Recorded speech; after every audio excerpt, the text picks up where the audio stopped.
Hello, and welcome to the Wild Wild West podcast. My name is Richie Riche of the MHRT Network. Over to my right or left, depending on which way you are looking at the screen. Remember, my vantage point is much different than yours. Is Coach Defense of the Lockdown Defense podcast. Coach, you had a great stream last night. I want to go ahead and plug your channel where people can find you as we go into the draft, because we've all had varying degrees of draft content leading into this. Yeah, we had a nice mock draft with two of our regular guests on last night. I posted the results on Twitter, actually, for people that want to check it out. They want to check out the actual live and direct content. Go check out my channel, Lockdown Defense Podcast. Just search that. It'll pop right up for you on the channel like that on the internet. So, yeah, check it out. It was a good show. I think I'm going to break down I'm going to shorten up the show and make it just a mock draft portion. So I'll probably put that out in the next couple of days. But see how we do and see how Mike Dub did the Chiefs dirty, man. Oh, you saw that? Yeah, I saw that. Yeah. Dirty. Yeah. Yes, indeed. Yeah, we were in the quandary too, because everybody that we had like kind of projected to get, they all took. So we ended up with Jalen Hyatt and our mock. So yeah, it was an interesting one, right? The quarterback didn't go to pick number 2. It was wild. I'm not gonna spoil it though. So check out the channel. About an hour into the show, it's a full mock. 1 to 31. So check that out if you haven't. Lockdown Divas Podcast. Check it out. It was a good one. Yeah, that's great. You will note that we are a man shy at the moment with Captain Jack, who is leaving on a jet plane, as it were, at the moment. And we are expecting representation from the Raiders to join us shortly. So don't fret, Raiders fans. You will have a voice in this episode here on the Wild Wild West podcast. We are expecting T3 to join us a little bit later on this evening. I hope he's able to jump in as he did say he would be. And you all may realize that this is meant to be a fan episode, so we will be posting the link to the stream. We'd like to have you guys join in. Buona, I see you there. I did post your hello. Love to get your feedback on the Broncos and the upcoming draft. So if you're still here, stick around. Love to have you kind of come into the show and get your Broncos take. And anyone from Raiders Nation, the Chiefs, or Chiefs from Kingdom, bro. Sure. Super Bowl champion Chiefs. I'm sorry. There must be an internet glitch. I didn't hear you there. And right. You'll hear it tomorrow. Okay. And of course, anyone who's here as a Chargers fan, rounding out the 10 of them that exist, we can. We just taking shots at everybody today. That's what we're doing. He's just jabbing. Okay. All right. That's what we're doing. All right, then. All right. So look, it was a little hard to hear you at the bottom of the division, though. That's all I wanted to know. It was a little hard to hear the Broncos talk, from the bottom of the division, It's a little rough. Speak a little louder. Or pass it up to the Raiders, and then we'll listen to you then. Boom. So, anyways, guys, we got a great show. Said that right with DJ. Yes. I did, right? That was dope. Yeah. Yes, indeed. So, anyways, we got a great show tonight. This is a bit of a lead-in in terms of everything here. And obviously, because this is a roundtable show, we are going to get a whole whack of fans, even from other teams, because why wouldn't you want to come to see our podcast to get some insider information in terms of 4 teams in the AFC West, which really just kind of cuts your airtime down that you need to actually watch other shows. So we appreciate that too. So if you're from another team and you want to just kind of chime in, we're cool with that too. So we're going to go ahead and post the link. Raiders on 7 is hilarious. No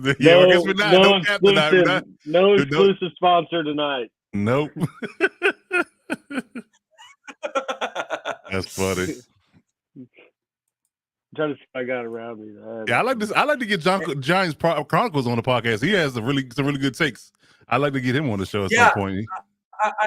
So Giants, just give us a message once we post the link to the show. we'll get you brought in. We'd kind of love to kind of get your feedback too, because I mean, everything draft actually has an impact, right? Where, who the Giants draft will have an impact on our teams as well. And all of that kind of stuff is super interesting. When you start getting into a roundtable show like this, we really just are surrounded by football fans. So anything you have to say as a general kind of feedback on the Giants, I'm interested to hear at least. And I'm sure the other guys are too. We will be posting the link to jump into the show shortly. And if anyone wants to join the show, if you could let us know in the comments down below live, we will try to prioritize those, such as our longtime fans. Avatar would be one. We got, a few of you here. Jack Kenna, for example, would be another. So we'll go ahead and try to prioritize those super fans. Yeah, Jack, I'm here, man. I know Lakers are playing right now, but I'm still here. I'm holding it down. I'm doing both. I'm watching the game on mute, and I'm paying attention to the podcast. Yeah, I'm watching the Grizzlies game for sure. Oh, bros. Bros. We found yet another and one of the other sole Chargers fans that have joined the podcast. So I'm sure Coach would love to hear some feedback from you guys in terms of what you think you're going to do in the draft. And of course, for those of you who don't know, we have a long-standing relationship with the Bolt Bros to give us some supplementary content as it pertains to the Chargers. So with that in mind, guys, what do you think you're going to start seeing in the upcoming parts here of the draft? Are you going to start seeing, the draft's starting tomorrow, right? So, like less than 24 hours away now. Baby. Yeah, so are we going to start hearing, is this going to be a bunch of verbal diarrhea we're going to start hearing in the media about which guy is not great and which guy is, super great and all that kind of crap? Or are we going to start seeing a little bit mellowing out as we lead in? I think it's going to ratchet up. I think the smear campaign has been going on for a good 2 weeks now. It's going to get worse all the way up to the first pick is in. I think that only intensifies until about a week later. Yeah. Yeah. I mean, because pretty much half of the teams, whoever they take, Mel Kiper's going to say that was stupid, and then, and so it's only gonna get crazier until training camp starts, really. All right. I'd like to harken back to Mel Hodges' take on Johnny Manziel and how terribly right he was and how terribly wrong Skip Bayless was in that particular regard, because he told him absolutely unequivocally he was going to be a bust of a quarterback. Don't draft him high. And Skip was all on it like, oh, my God, he's going to be a generational talent. He's going to be, Hall of Famer. And look what happened. Flamed out. He didn't play a full season. Yeah, he did that to himself. So. He did. Couldn't lay off the sauce. That's the problem when you take when you go with emotional takes as opposed to takes that are rooted in skill and kind of juxtaposing the guy that you like versus what you see in the league that works. Yeah. Or going off a body frame. Like sometimes people just draft people just on body frame alone. Has nothing to do with their skill level and what they did on the football field. Yeah, that's the whole argument with the Bryce Young versus Will Levis debate right now. Right. He's 6'6" and it has a cannon for an arm. And he's 5'11" and he's accurate, but this and that. And I'm like, look, what did he do on the football field is what we should be concerned about. That's what I was. It's like we talked about on Twitter yesterday, Coach, and like kind of like Raiders is saying with Will Levis. There's always one guy that gets like crazy hype and is going to shoot up the board because of stuff that people make relevant when it's absolutely not. So it's like there's always some quarterback and everyone's like, you see him, he can just flick it 50 yards like it's nothing. You got to get him. He could be the next Josh Allen. And so good, Jamarcus Russell. Yeah, and it's just like, come on, everyone points at the Bills and says like Josh Allen was that kind of guy going into the draft, and it worked out. So now it's like they're trying to chase that, finding that same person. Of course they are. Yeah, of course they are. That's just not going to work. It doesn't work. Yeah, doesn't work at all. You're going to draft in a QB again the next time. I mean, look at Zach Wilson, right? Zach Wilson was supposed to be like the poor man's Mahomes, with the ability to throw at any angle and everyone talked you're about his missing. crazy arm No, strength. no, You're missing Zach, a part. Zach, He was no, a poor man's Mahomes and Rodgers. Remember, they Yeah, compared him to You know, Rodgers he was too. a mixture of both. And here we Yeah. are, guys, you know. guys. Instead, what he turned out to be is a middle-class soccer mom whore. Oh my God, Jesus! Woo! Talk about a hot take. Well, Yeah. I mean, you could call him a quick lay in the back of the minivan. Wow. I mean, Wow. you could go that route too. Hey man, listen. And it's funny that they go out and get Rodgers instead, anyways. That's the wildest thing of all. You say he's an equivalent to Rodgers, and you all go out and get Rodgers because he sucks. Like it's just crazy out here. It's full circle, man. And he's It backing really him is. up. Right. And he right. said, you know, like, whoever they bring in, I'll make his life a living hell. And he's like, you know what? I'm cool with the red shirt year or two. Red Like, shirt year in your third year. Jesus. hey, Who nothing's gets red wrong shirt with in their that. junior year? That's Nothing crazy. wrong with that rookie $10 million and just holding the clipboard. You know, I guess so. I mean, I'll do it. Could be worse. Yeah, I'll do it. I'd do it I'll for hold it. half. Come Right. on. You know, like I'll give you a bargain. Yeah. Yeah, man. So yeah, it's gonna be wild. But again, that goes to show you how badly GMs and owners make mistakes when they just don't use your simple eye tests and simple football skills to determine who's good and who's not. That's the biggest thing. Especially when it comes to quarterbacks, like it might be a less of a hit rate or lack of hit rate on other skill positions, but quarterback is such a dicey position to consider drafting. Like, because I would be looking at the Browns like, why after John Manziel flamed out, why would you not be scared of Baker Mayfield? I mean, he was like a clone of Baker Mayfield in a sense. Different Same GM, site. man. It was Dorsey. That dude's an idiot.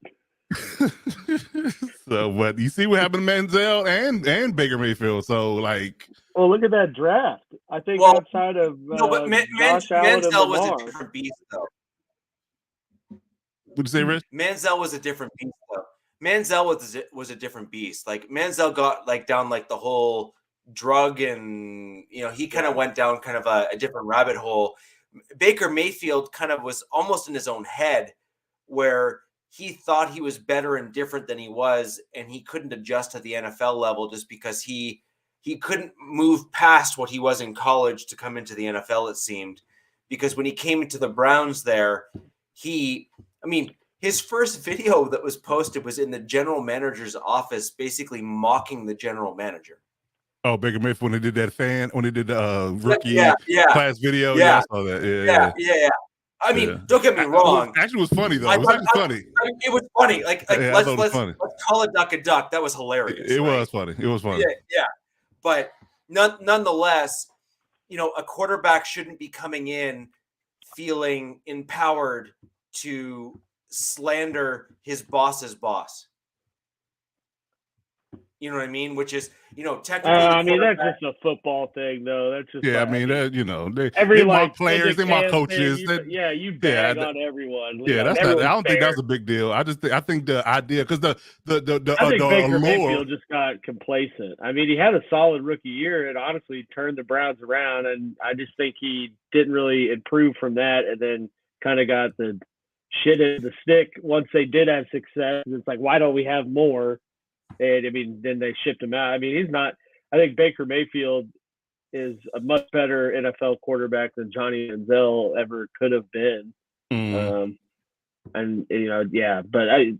it's like look at Browns, prime example of how many QBs have they taken in the first round since, and they all bust. Since Tim Couch in '99. Like maybe I think go further than that, but yeah. Yeah, did you see that meme on Twitter where people have a jersey with all the quarterback names on the back? They keep scratching them out. Keep putting a new piece of tape with someone. Yeah. So I don't know. It's a rough business. That's why I think they reached for Watson so hard, because they knew they couldn't get it right themselves. That was the biggest issue why they have him now, because they just knew they can't get it right themselves. So they got to go out and get somebody else's quarterback. This is an interesting comment by DZ. Which I think cannot be understated coming into tomorrow. Mm-hmm. I truly think this is a big deal. Which is, well, first off, I think let's start with two things here. One, DZ, you have two types of owners. You have an owner who is completely hands off, who's saying, like, Make me money. my football guys are my football guys. Let's make some money, right?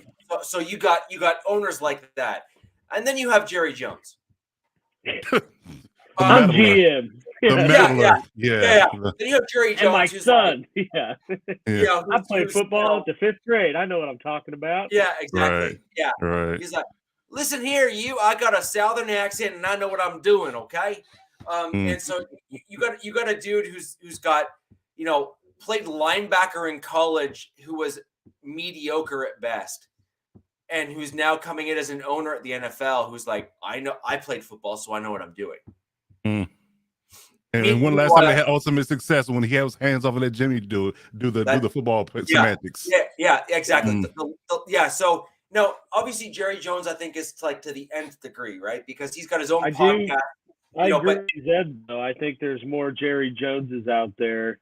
Yes, especially around this time of year than there's not. I wholeheartedly agree. There's a guy I follow. I think it's Andrew Brandt. Like, he's a renowned reporter and always has kind of insightful stuff on the NFL. And when the Rodgers trade went down, he talked about how he's like, I think it's one of those times where it helped the Packers not have a true owner, because they're like an entity that's got shares and people own shares. And I think that the way that deal went out was very clearly Woody Johnson, the Jets owner, panicking and saying, I don't care what we have to do, but like, get Aaron Rodgers done now. Because, up to this point, it was like there was no hurry to do it, and seemed to be waiting it out to not give up a first-round pick or this year's first-round pick. And then, I think that the owner went in there and wanted it done, and so they got done. And now, people are kind of, I thought that was a fair trade, but other people think that the Jets kind of gave up too much. And so I think that was a sign right there of owners influencing something and probably to some degree to the detriment of their club, Yeah. I mean, the only thing I really had an issue with, I think I had an issue with was the idea of them giving a conditional first if Rodgers plays this year. I need him to be committed to next year before I give him a first round next year. That's what I would have done. Yeah. Outside of that, I'm fine with it. You only move up 2 spots, give him a second round pick and a 5th. That's fine. I don't have an issue with that. He's way better than the quarterback from a situation that you had last year. So that's helper for the Jets. But I think that's the only thing I really had an issue is the whole idea that you pretty much going to give up a first. Because, unless he gets hurt, he's going to play 65% of the snap this year. Yeah, right. Yeah. So might as well just call it a first now. But I mean, yeah. But I mean, I guess the thought is, exactly. If he plays every game, if he plays all of those games and those snaps, then their pick is 25 to 32. Versus if he gets hurt and Zach Wilson, their pick. Well, it's a high second then. Yeah, they're not guaranteed giving up their first rounder that could be up in the top. So I get it, but yeah, I mean, I think that's too much, especially for what they have to pay. But and the fact, like I said, he's not committed past this year. Like, he could retire. Yeah.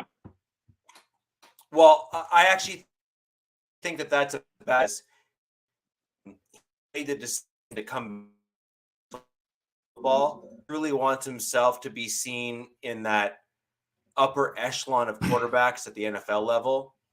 And I mean, truly wants to be in that kind of band. He needs to come in and do all of the things all of the right way and look exactly as he did in Green Bay or better if he ever wants to be seen as the reason as opposed to just a guy. An issue. Yeah. Well, I would argue that that should be. I mean, don't get me wrong. I don't think he's going to be held in the same annals of his peers. I mean, because he's in a conversation with the Roethlisberger, Mannings, Brady. Those guys. I don't think he's in the same class. I mean, he has one Super Bowl, over 10 years ago, and I think he has a one game over 500 in a playoff record, and it's totality of his career. So I mean, he's in the Roethlisberger discussion, but he's not in the Brady Manning kind of. Definitely not that. Definitely not that. No. Yeah, but I don't think he's gonna be able to I guess you can say improve his legacy no further than where it is right now. So I think none of that's gonna change, in my opinion. So if he takes the Jets deep into the playoffs or to the Super Bowl. Well, yeah, if you give him a Super Bowl, then we can have a whole different conversation. I mean, at this point, you've now opened the can of worms at that point, right? Like, I agree with that. Yeah. So I think that's fair. T3, check your Twitter DMs. I have already sent you the thing. It's funny that Jack brings up the Niners talking about Trey Lance because they talking about trading him too. And what they gave up to get him, and then he's out. Right. He never really played any meaningful snaps. Like he literally didn't play the first year, but one game. Second year he was starting, got hurt the first game, and now we're in the third year. Yeah, they traded those 3 firsts to get a guy that played, I think, one game. Like I think he only started like 8 games in college. Yeah, I mean, and a D1 AA. Right, and it wasn't his fault because it was COVID. They didn't have a season. But but still, he had a limited amount of snaps, period, for a college quarterback. But yeah, I think every day I look at the Bleacher Report and ESPN. It's always potential Trey Lance to somewhere. So right. I wouldn't be shocked if it's moved, especially since it seems to be the Purdy train in San Fran now. Yeah, the only thing about that is how long is the injury going to last? Because they said his injury is pretty bad. Like it's not, it's not guaranteed he's going to be ready for the start of the season. I actually think that DZ's comment here is the most interesting. Really? Yeah, I do. Because you have to remember, Brady is an NFL historian. He is. And he loves the Niners. Big Niner fan. That's his. Love Joe Montana. Like that was Montana. Joe Montana, Tony Montana, Montana. Yeah. So shout out to the Water Boy. Yeah, that was his team growing up, and so at the back end of his career, being able to go to a Kyle Shanahan-led offense, which is pretty tailor-made for a guy who is older, can be protected because of the style. I really think that's got all the makings of my hot Brady take here is Tua concussion that has to be done for the year by like week 2 or 3. Brady's in Miami, which is what he wanted to do anyways. Wow. I think that's more good probable. That's a good one. That's a good one. Well, I actually don't think that's out of the realm of possibilities either, just because he's already in Florida, right? Like that's his deal. My thing though is like, dude, if he comes back again, like if Tom Brady comes back again, like just stop. I know, right? I think we're over it at this point. Like I think we're just over it. Like I'd be like, dude, just pick one or the other. Like at this right. point, you're no longer, you can't decide what you want to do. So no, but dude, if you're literally in a year off, and someone says, "Hey, we got a job for you that's paying $15 million a year. Are you cool with that?" Yeah, that depends on the job. Look at it this way, though. It's like 300-pound dudes running like a freight train at you all day. In depth, but it's like you got a buddy who was some psycho chick, and he keeps leaving her, but then telling you all the crazy stuff that she does. But then it's like next week he's back, and eventually you're like, "Oh, what are you doing?" Right. And you're like, I'm dealing with this. Alex, it's kind of the same Brady. It's like, I'm retired. Nah, you know what? I'm back, and I'm with the Dolphins. The toxic girlfriend analogy. I love it. Right. And Alex, you and I both know that the only reason why the dude went back with the chick is because she was dynamite in bed. Well, yeah. Yeah, there you go. You can't leave one of them alone. Like a duck, right? You can't leave one of them alone. It's something. I mean, it's definitely something. Yeah. Yeah. And in the words of the notorious B.I.G. The outsider looking in is going to be like, dude. He wanted that old thing back. With you? Wanted that old thing back. I get it.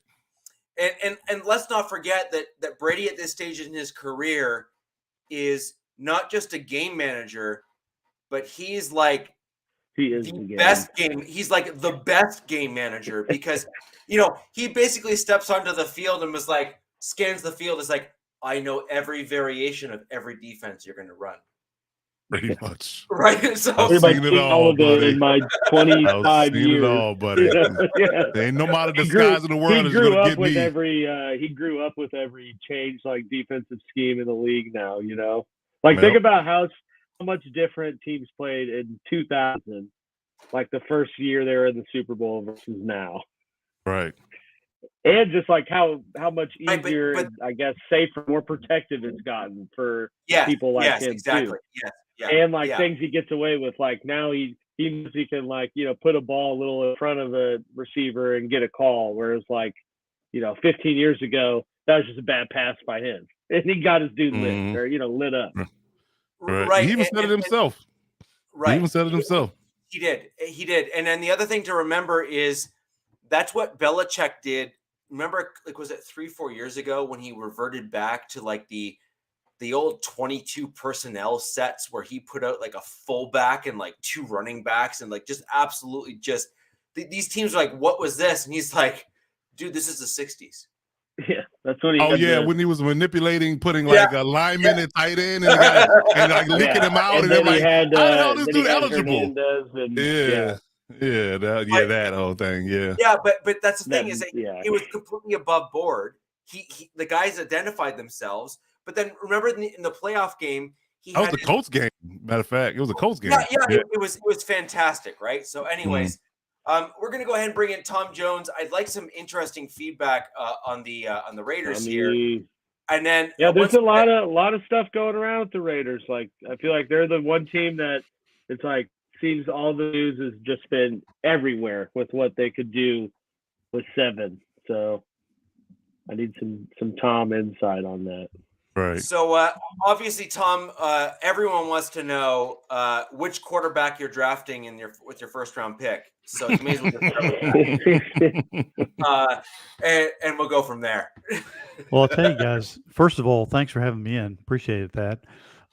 What I would like, to be honest with you, is to see the Raiders not draft a quarterback at number 7, but to move up into the back of the first round to number 29. I'm looking at the New Orleans Saints and possibly orchestrating a trade, moving up into the last couple of picks of the first round and drafting Hendon Hooker. That way you can go ahead and get that quarterback of the future and also take advantage of that 5th-year option if he lasts that long. Now, I do have a plan in case he's not there, but I do not want to draft a quarterback at the number 7 position. I want to go with the best available defensive player. Okay. I think that's a good one. Anna, how are you doing?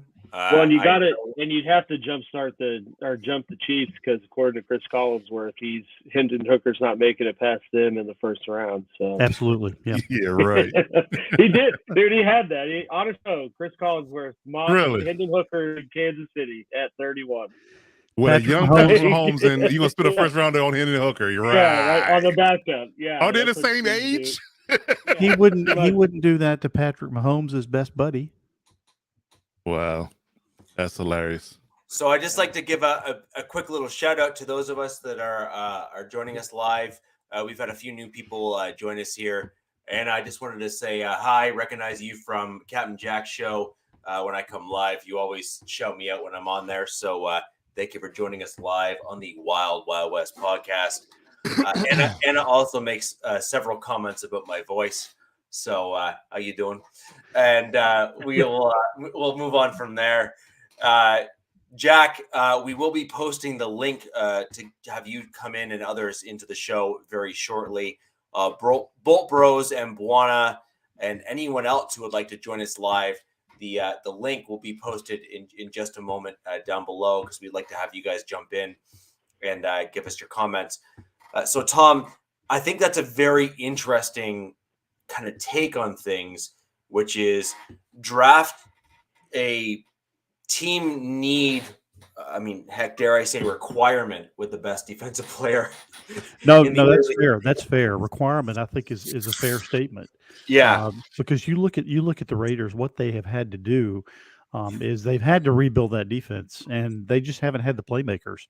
And if you can pull that defense up even to the top half, which is what I hope that they would do last year, But if you can pull them up to the top half, I think you're sitting good. But if we could just make it up to the 20th spot, I think in terms of defense, that would be, in my opinion, stellar. Mhm. Yeah. So then what you're saying is fill the requirement with the defensive guy who's going to be an immediate contributor, which is what you guys really need. And then move on with kind of the inevitable, we want a quarterback because obviously Jimmy G is regularly injured and McDaniels is going to want his guy that he drafted. And so you might be in a position where you can then bring in, someone that is suitable, a la Lamar Jackson with the Ravens, which is kind of what they did with him, right? Which is, bringing a guy that is the eventual starter in a year. And I guess that's what you're kind of referring to with that kind of back end of the first, right? Right. Well, regardless of whether Hooker is available or not, I do have a backup plan, and that backup plan would be to draft someone else, obviously like a Tanner McKee or somebody of that ilk. Or another Fresno State guy, huh? No. Jake Haener would be good as well. There are several I think that could be serviceable. Now, I'm going to make this statement now. I'm going to go ahead and throw my gauntlet down, and I could be totally wrong on this. And if I am, I'd be the first one to admit it. I do not think that the top 4 quarterbacks in this draft, any of them, are going to turn out to be the best quarterback in this draft. I don't believe all the hype. I don't believe in them, and I'm not believing in the systems that they'll probably be involved or inserted in. I could certainly be wrong, but I've looked at the body of work. I've looked at potentially where these quarterbacks end up and all that's going to be expected of them. I do not think that the top 4 quarterbacks are going to end up being the best quarterback in the draft. You look at the last 2 years. You look at last year in particular. There were not any stellar quarterbacks that stepped up except for toward the back end, toward the back end of the draft. The year before, you had Trevor Lawrence, but he was probably the only one, and he was projected as a franchise-type quarterback, but there was nobody else. There will be a couple next year, but I do not think, again, that these that siren. I got it. Yeah, you got you. But I'm making the statement now. I don't think of the top 4 quarterbacks are going to be the best one in the draft. Who do you think will be? Let's follow up on this. Well, I think it could be Hooker. It could be McKee. It could be Haener, or it could be somebody else, somebody that we don't see. And you're going on long. You're going on long. You're going on long play, right? So yeah. I think it's important that we give you a fair shake to be right, which is nobody saw Brock Purdy. Nobody saw Brock Purdy. No, definitely didn't see that happening. And right. Again, yeah. I mean, nobody saw Desmond Ridder either. But again, I'm not saying that they're going to be all pros, whoever it is in the draft. I'm just saying that I think the most successful is going to be somebody other than those 4. I'm going to take the field. And I feel like it typically is like that too. I mean, yeah, it is. But look at most classes. Yeah, my point though is that you're not necessarily saying that it's going to be first or second year. Like Purdy was a real outlier where he really shone pretty early on, right, in his career. But my point is that you want to give, I think, in order to make it fair, you want to kind of give like a year or 2 for some of these guys to develop at the NFL level and then be able to step on the field and kind of show their stuff. Exactly. And if you have one of these guys that you're going to draft in the top 7, the clock is ticking. They're expected to be on the field quickly. And I think it's too quick to be able to expect them to come in and produce the way they're going to be expected to produce by the fan base, by the coaching staff, by their teammates. I just think that's too much pressure to put. And I don't think any of them will be able to produce. Yeah. Ladies and gentlemen, the link for the stream is now in the chat. We'd love to hear from you, get you into the show. So for those, wow. Jack was ready. Jack was ready. That was Jack has the Jeopardy for this moment his whole life. I can see the light. Jack has the Jeopardy clicker thing, right? Where he's sitting there. So that's fantastic. We're going to go ahead and bring Jack in. He has been a longtime viewer of the show. Jack, you and I have been on several times together on Captain Jack's show. So let's go ahead and bring Jack in first into the show. Jack, how are you doing? Hey guys, I'm doing great. Good, buddy. So How you Bruce, doing? how are you guys doing? Great, man. Good to We're see you. good. Hey, it's totally good to see you guys, man. This is awesome. I'm totally stoked and happy to be here. I'm a longtime fan of this show. It's actually one of my favorite shows to watch because they say keep your your friends close, your enemies closer. So I love listening to all your takes. Richie, it's good to be on live with you again, bro. Coach, I hope, we talked a little bit about it. I hope to come on your show one day. Alex, man, good to see you. And Thom, I see you now on Captain Jack, so that's cool. Jack, I promise you'll be on my show very, very soon, buddy. Appreciate you. Appreciate your support. So I agree. I agree with Thom, but I also have a different point to take with that. So I trust Louis Riddick. I think he's a good person. I think he's got good takes, and he knows the NFL. So I'm not even like the way the quarterbacks are. When they're talking about Stroud, there's 4 or 5 guys next year are just as good as Stroud is this year. So I look at it, and I'm with Thom. It's like I want a defensive player overall number 1. I don't even care if we take a quarterback number 2. We can go in the 5th round and just take a guy for like UCLA or McKee, someone like that, and just ride it out for the season. But next year, and I will say this, and I'm a diehard Raider fan since 1975, I don't see there's going to be much change in the way of their record by the end of the season. So they're going to be in kind of a similar position next year. And if I was going next year, I'm not taking a quarterback high this year. So next year I would be all in on a quarterback like Caleb Williams, who reminds me of Alex's boy in way of Patrick.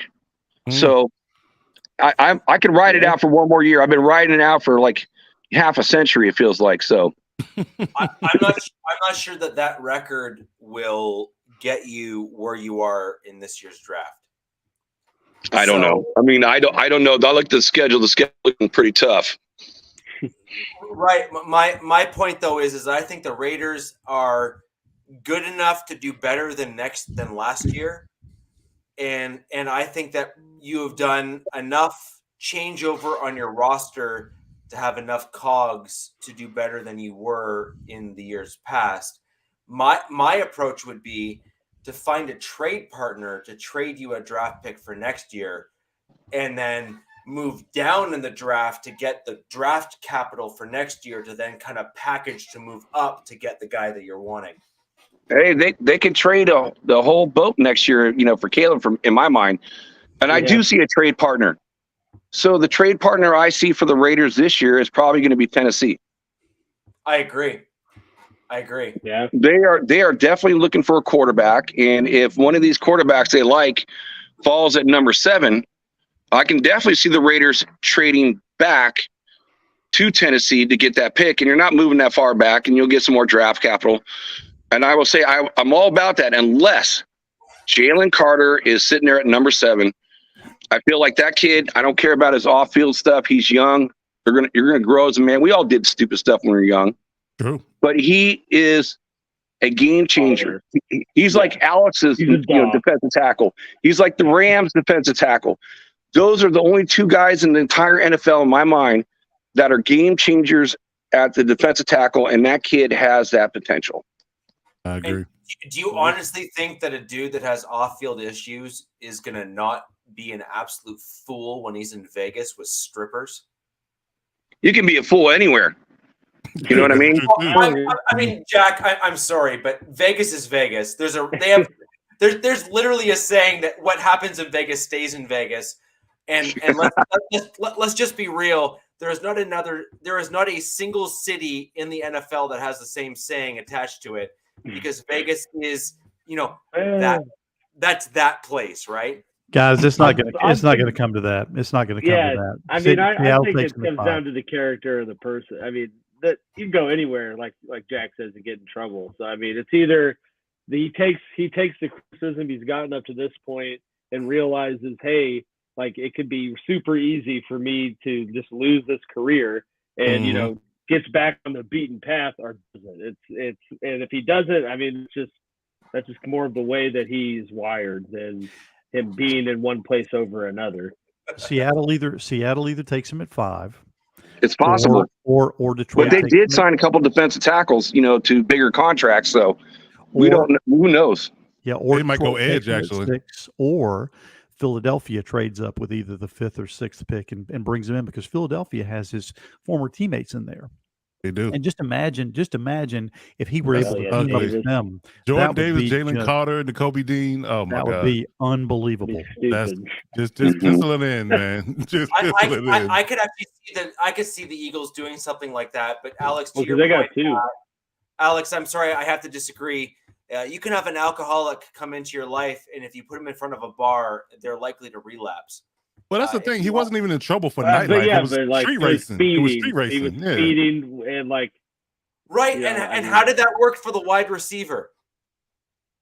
Well, that well, I was mean, just dumb. That's apples to Well, oranges, though. yeah, I mean, yeah, and that it wasn't dude Jalen Carter that was drunk. speeding. It was the It other could have guy. been anywhere. It wasn't a casino or anything like that, or like Jimmy G going to the strip clubs. It was just a young man in a fast car going way too fast and had too much to drink. And again, that could have been any city. So I want to ask you guys this question, because I've been asking this question on other Raider shows. So if it comes down to it for Raider Nation, quarterback or Jalen Carter, if they're both there, so Stroud or Carter. So I've been asking Nation, who do you want? Who do you want between the two? Ugh, And for me, it's Jalen Carter. But What pick? if the Raiders are playing you guys, who do you fear more, Stroud or Carter? It's a rough Well, ass. let me take that real quick. Stroud, if he's drafted, is not playing. Ideally, he's not playing his first year. But again, if he gets injured, or if Jimmy G gets injured, which we all suspect that he will, Hoyer will be the first guy up. So you're drafting a guy here who probably is not even going to see the light of day. Hit his first bad. year. If they draft Stroud, they'll play him over Hoyer. I But- agree with that. I think that he has more. I think if Stroud learns his playbook, if say if Jimmy gets hurt around week 9, and Stroud knows the playbook by then, he's more talented than Hoyer is. So if it's equal kill when the playbook, playbook acumen, I think that you play Stroud over Hoyer. No way to know. But if he drops as far as 7, I think he'll probably drop even further to that, maybe to 9. Just my thought. Yeah. My answer is short term. It would be Carter, because I think he can step into the league and cause more damage. But I think that the quarterback position, as long as progression occurs, because that's really what let's be honest, that's the thing with quarterbacks, is that a college quarterback is coming into the league at the bottom of the rung because the NFL is just such a different beast. So if Stroud can kind of start taking those leaps that are required to become an NFL quarterback, then he's obviously the more concerning player, because he has the most potential to cause the most damage long term. But you're dealing with someone who is going to be coming into a situation which is fairly complicated, and it's going to take a while to bring up to speed. I just don't think he's going to be able to do it in year one. I said long term. Long term, yeah, true. Okay, I said long term. So I did choose my words very carefully, and so and I did so intentionally as well, right? Which is a quarterback, especially a guy like Stroud, who's got the intangibles in terms of arm strength, etc. But you're looking for the mental math at the NFL level. Quarterbacks that come into the NFL are automatically in the lower rungs because they're not used to the speed. So when you hear from some of these quarterbacks, even like Josh Allen has made comments and stuff like that, who by all accounts came in and actually did pretty well, who said, man, like these DNs are almost 300 pounds and they move like defensive backs at college, run right? 4 or And 5. yeah, it's like, what's going on? And so I think it's important that we adjust accordingly, and these quarterbacks need to adjust accordingly when they get the NFL level. And at the college level, open is 3 feet, 4 feet, 5 feet, 10 feet. At the NFL level, it's you throw them open. Good luck. and right? Yeah. Trevor Lawrence had trouble with the speed of the game his rookie year. Now, Yeah. part of it was scheme, part of it was coaching, but he had trouble his Well, rookie we year. know who his coach Yeah, was. they But that's a whole all, different they conversation. all, they all do True. though. I mean, Yeah. and I think to further add to it, I mean, I think I would want to go Carter, because to me it's I wouldn't want to take a QB unless I'm absolutely sure that they have every trait necessary to excel, or it's more of a luxury situation, which I think, you could kind of put the Raiders in that, where they could take someone like Stroud and tell him, you're not playing this year, soak all of this up, learn everything, and we'll, reassess as time goes on. Because, I mean, that's what the Chiefs traded up to 10, took Mahomes, told him you're not playing. You're going to learn from Smith. But they were able to do that because they had the roster around him that they knew was competitive and felt were a better arm away from really, going deeper in the playoffs and being more successful. And I think with how Josh McDaniels has constructed the Raiders roster and the moves that he's made, he doesn't think that he needs, an exceptional arm. He needs an exceptional game manager.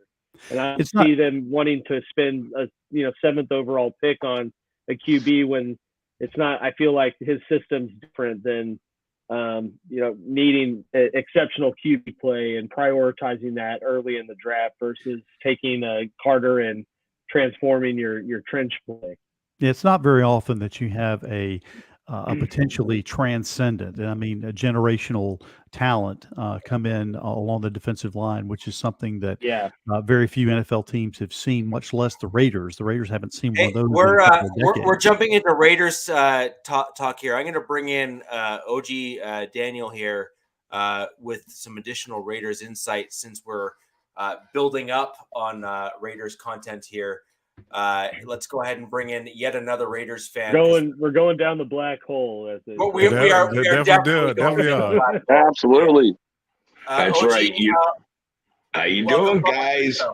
Hey, what's up, Pandeos, brother? Hey, we don't have Captain Jack, but we got Lieutenant Dan. And listen, guys, come on, man. We're not picking up a quarterback in the first round. That's not happening. Okay. I just we need to go defense, and then maybe get a guy like Clayton Tune in the 3rd or 4th round. Okay. Put him behind a clipboard. Oh, I'm sorry. I'm dating myself. Behind an iPad for a couple of years while he learns the system. And then maybe he could be something. There's another guy from UCLA who's very athletic but not as polished.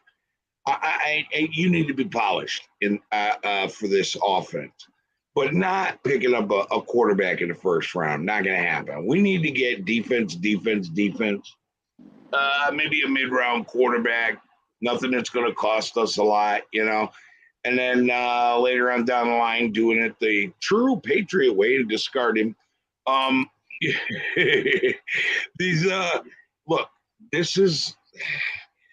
starting to maybe figure these guys out a little bit, this new regime. I think they're bringing in all the guys they're familiar with who can teach the system to the guys around them. And then bring in players and then cut their throats before the 5th-year option like the Patriots do. And so if you're a Raiders fan, do not buy a jersey of any player drafted from here on out, because it's going to be gone. Unless did I lie? Did I say something untrue? Well, the one thing that I will say is that McDaniels does not have the final say like Bill Belichick did in New England.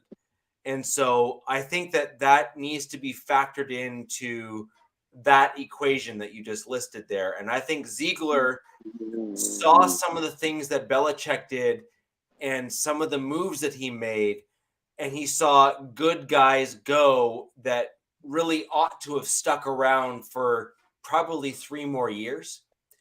And I think, let's just be honest, it is what it is. And I think that you're going to see perhaps quarterbacks being valued because Ziegler understands that quarterbacks touch the ball more than any player on the roster. So the one thing that I would disagree with you on is I could see the value in backfilling a quarterback, almost like what Jack said, which is draft a dude like a Lamar Jackson was in the back end of the first. You get a guy that you think is going to potentially succeed, Jimmy Garoppolo. You get a guy that you think that can eventually leapfrog Brian Hoyer, and you get the option of a 5th year if he really does show out to be that good, because you want cost control, because after all, they are still Patriots. Mhm. Or we can back trade and do all those other things and future trades and things like that, and bring in some guy to study behind an iPad until Arch Manning's ready to where we can trade up big time and get him. Wow, that would be crazy. Tank for Arch for Take 4 years. for Art for 3, years. 4 years, right? Yeah, Like, just that's- 2 more years left on the countdown, everyone. Almost That's there. it. That's Just it. tape- That's it. tape Jimmy up and stand him up in the This pocket. year's We're good. starter, Chase Tape him See, Daniel. that's the problem. That's the problem. Jimmy Glass will be there 8 weeks, maybe, and then it's going to be. We got Brian Hoyer. This guy gets letters from AARP. Okay, come on. And then what are we going to have? Some backup third stringer. We draft from college from the 4th round, and I'm sorry. There's a song about our team that I think it was Steven Tyler and Pink did called "Misery," and we're going to be in misery for a little bit. I don't. There's many songs with similar titles to that. Yeah, Well- I'm just. I don't look. Last year I raised the bar so high, thinking we were going to be so great, and this year I took the bar down and I put it on the ground, and I just, after everything I've seen, I dug a hole about 2 feet deep and put the bar down there, because that's about where we're at right now as a franchise. And I'm sorry, I'm not gonna lie to you. Every year I committed, I was like, okay, we smoked the Broncos twice, swept them twice, 3 years in a row, and this year I'm concerned that might not happen. Well, and that's OG. That's what I've been saying is, like, go quarterback later. We don't need to have, the quarterback. It's defense. All us Raider guys are saying the same thing. It's all about defense. Yeah. And what I We've said never earlier, had I don't one. know if you saw it.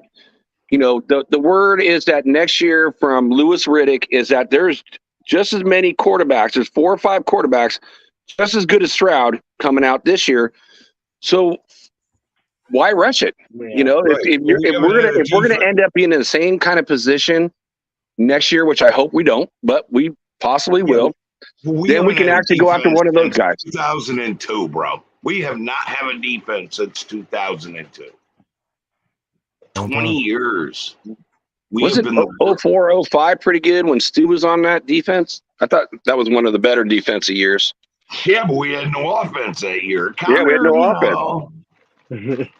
Right. So I guess what the point is, though, is that the Patriot way in terms of rebuilding a team, and OG, this is the one question I have, and frankly, anyone who's with us here in the chat, I have this as a general question, which is, they used to draft guys in the kind of the 2nd round, build them up to being seen as a reasonable backup and or starter, trade them for kind of like a 2nd and a 7th, or a 3rd and a 7th, kind of to like bolster their draft capital, and then kind of continue on doing the same thing year over year.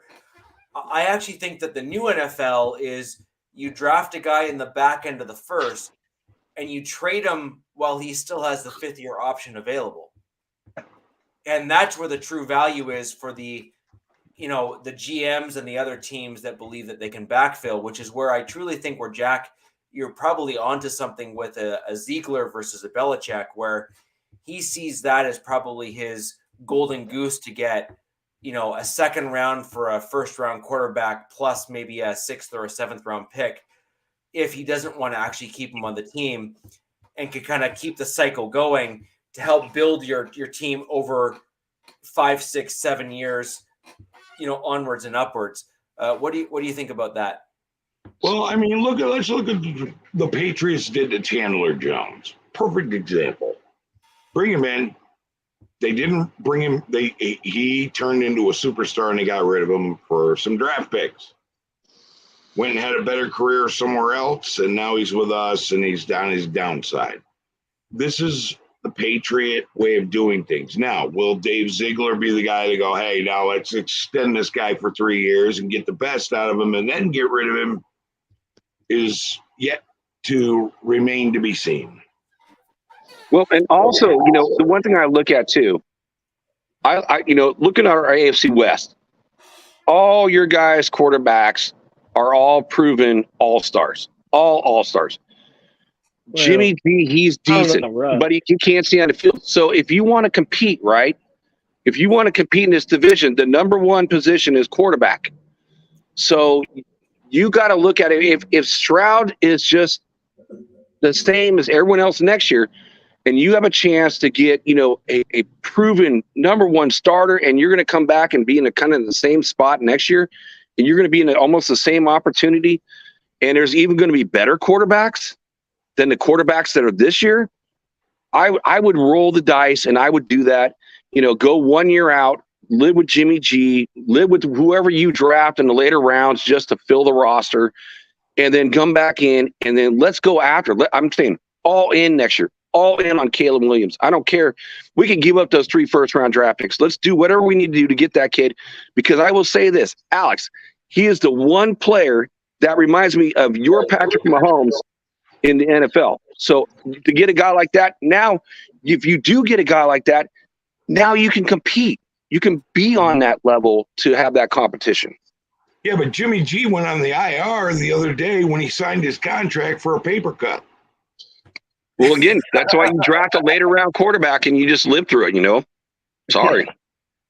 Yeah, I don't like a lot of nation wants Hendon Hooker, right? They want Hendon Hooker. He's 26? He's going to be 27 when he starts the NFL. I mean, he's already like 1 foot out the door. And if you're going to spend a higher round draft pick on him versus getting a young defensive player, let's go back and get the kid from UCLA. Let's get Tanner McKee. Let's get one of those other guys that are younger. Let's get Tunes. To teach them. So it sounds like you're concerned that Hooker may have pulled something in the bedroom. Sorry. I had to go there. It just seemed like an easy lob. Oh, it is. It's funny. Yeah. Oh my God! When your rookie is 27 years old, really? That's like Brandon Whedon. Avatar, Giants Chronicles. Anyone else that's a good one. interested in coming in?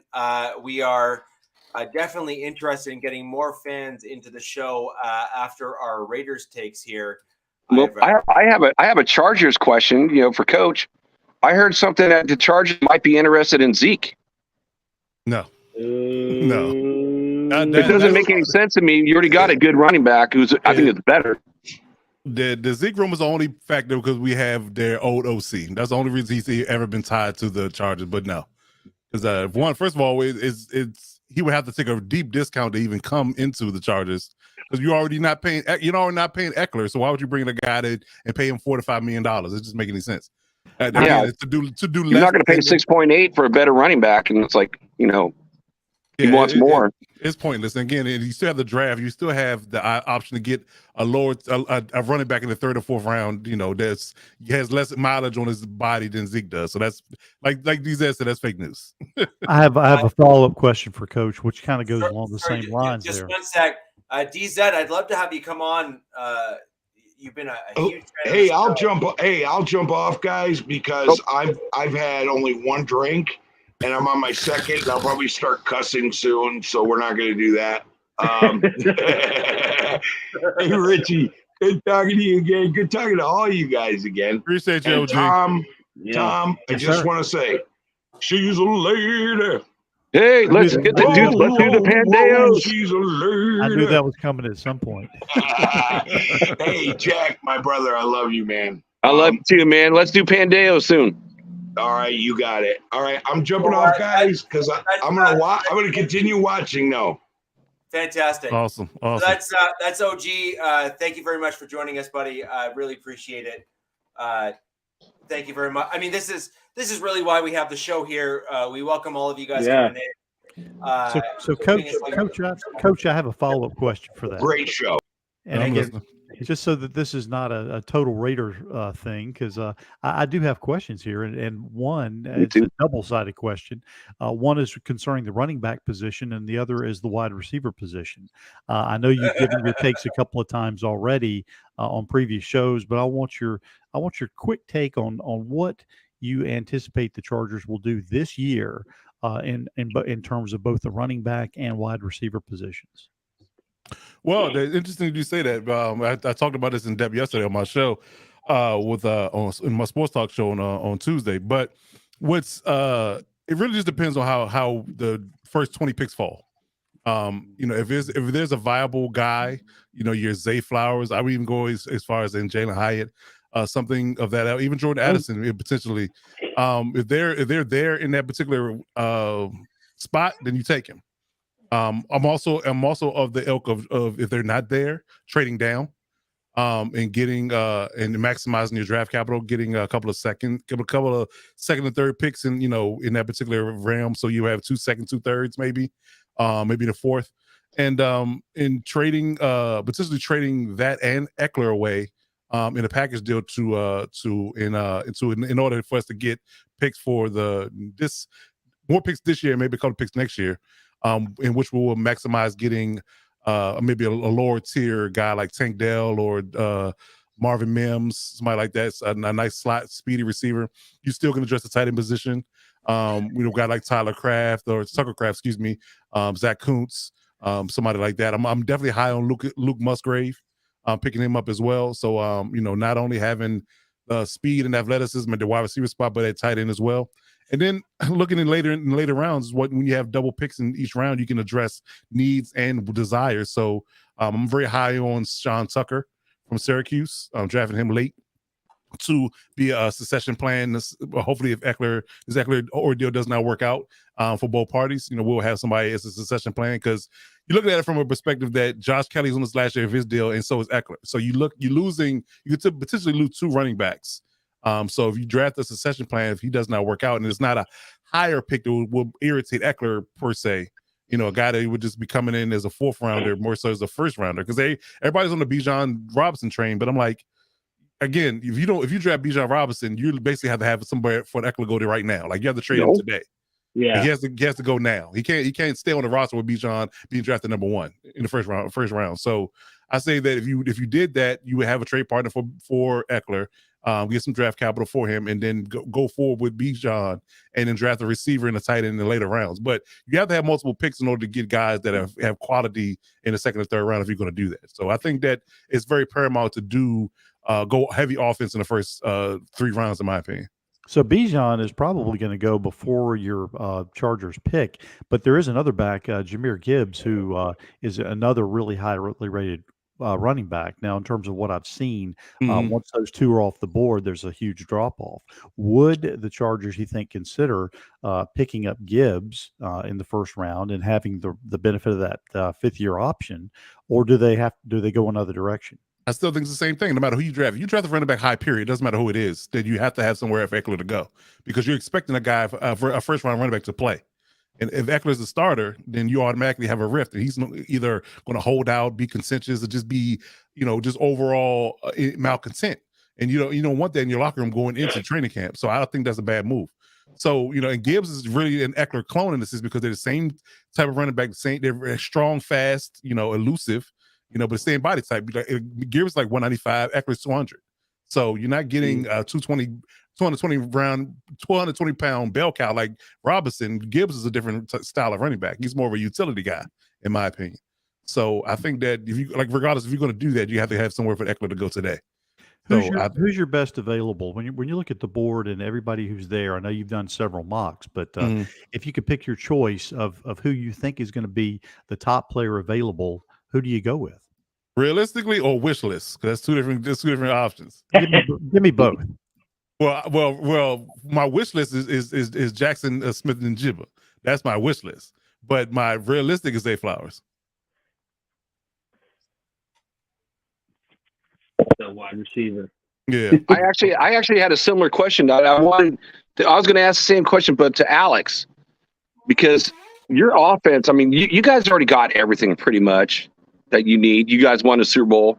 You guys are deep, but nobody fears your running game, and your draft pick and your last running back is blasé. No one fears that guy. But if you were able to get the running back, would you trade? Because that kid, I've seen people say he's not just a top 10. He could be a top 5 talent, and he's going to be unbelievable. And I'm just thinking your offense with him on the field, oh my God, lights out, game over. Would you move up to do that? Yeah, no, I've seen a lot too, calling Bijan, one of like the top 5 players in the draft. Just unfortunate he plays a devalued position now. Right. And I think using that word would kind of tell you where I would go. And no, I would not trade up to do that. One, because, Chiefs just won the Super Bowl. They don't use the run game to kind of run or set up or run their offense. They kind of use it to complement. So I don't see him valuing early pick, for that position. One, when picking Clyde Edwards-Helaire when that was kind of a luxury and could have, maybe sparked it, didn't pan out. I mean, yeah, it's unfair to not do that because of one player, but and the fact that they just went on a run with Pacheco, who was taken in the 7th round. And, I actually saw a tweet earlier today. Yeah, I mean, but Pacheco's again, legit. he wasn't talked about as, going in the 1st round and or being any crazy type of player. And he clearly, came through it and was a vital part of their offense in the playoffs and in the later half of the season. But, I just don't think that they would value or lose capital drafting later to do that when I don't think it really would add anything given how they use the run game now. I mean, if they do that, it'd have to be kind of a sort of changing of the guard, and they would, change their offensive approach a little bit, which I don't really see Andy Reid doing. Because plus Bijan's more of, like Coach said, your true bell cow, and that's just not the kind of running backs that Reid uses. Now, the flip side of that, there's been a lot of talk of Jahmyr Gibbs and Chiefs apparently being interested in him if he makes it down to the later half of the draft, which puts Tom, thanks for joining us. Oh, yeah. Thanks, guys. I had to jump off, but I left you a message of a little special thing I've cooked up for you next time I come in with you. So I look forward to getting together. Ladies and gentlemen, let's all give Tom a round of applause. He has given us some tremendous insight. Thank you very much. Appreciate you, And Tom. while Alex finishes his take, I need more booze. I'll be back in a second. Okay. Yeah. I'll just say on the flip side of that, it's interesting that there's a lot of rumors right now that they're interested in Gibbs from Alabama and going running back, or I guess him really, if he makes it to the later half. So, that tells me that, either that's some just casual pre-draft smoke to, muddy the waters, or that is, some type of ideology that they have. I just don't see him making the move to have to go up to jump the other teams that would want Robinson to add him when they have other needs. I mean, they've also been apparently very well linked to Zay Flowers and an arms race between your team and my team, Coach, for him. So listen, y'all can't have him. Listen, I will call Tom Telesco myself. Like, damn it. Mahomes. If you let him fall to the Chiefs, we're no longer friends. Well, I don't think it's a fall. I think it's a trade. They would trade. Yeah, you have to trade. You have to jump us to get him. You have to jump up ahead of us to get him. And I mean, from what I've seen, that seems to be the vibe that that's at least a possibility. I will still stand firm on my draft take on what I think they should do with their first pick. But at the time, if they feel that one of these receivers is someone that could be Mahomes' number one guy for 5 years, I'm cool with moving up to get someone like that. I mean, wide receiver over DN. That's not to me, no. But if that's it seems to be what I think is going to happen, given the kind of pre-draft rumblings the fact that they have 10 picks, and I don't think the cap space to sign 10 people. They drafted 10. So, I expect some kind of move. I mean, I would have hoped it would have been a tackle or rusher, but everything I've seen seems to say that they're pretty confident in, the Niang I mentioned, or Kennard, one of the two younger right tackles that they've drafted the past, couple years. Pretty confident one of them overtaking the right tackle spot. So seems to be their kind of some of the holes they're relying on prior draft picks that have kind of just been sitting in limbo to sort of step up and fill the shoes. So I don't know. We'll see. It's been crazy. I feel like this year.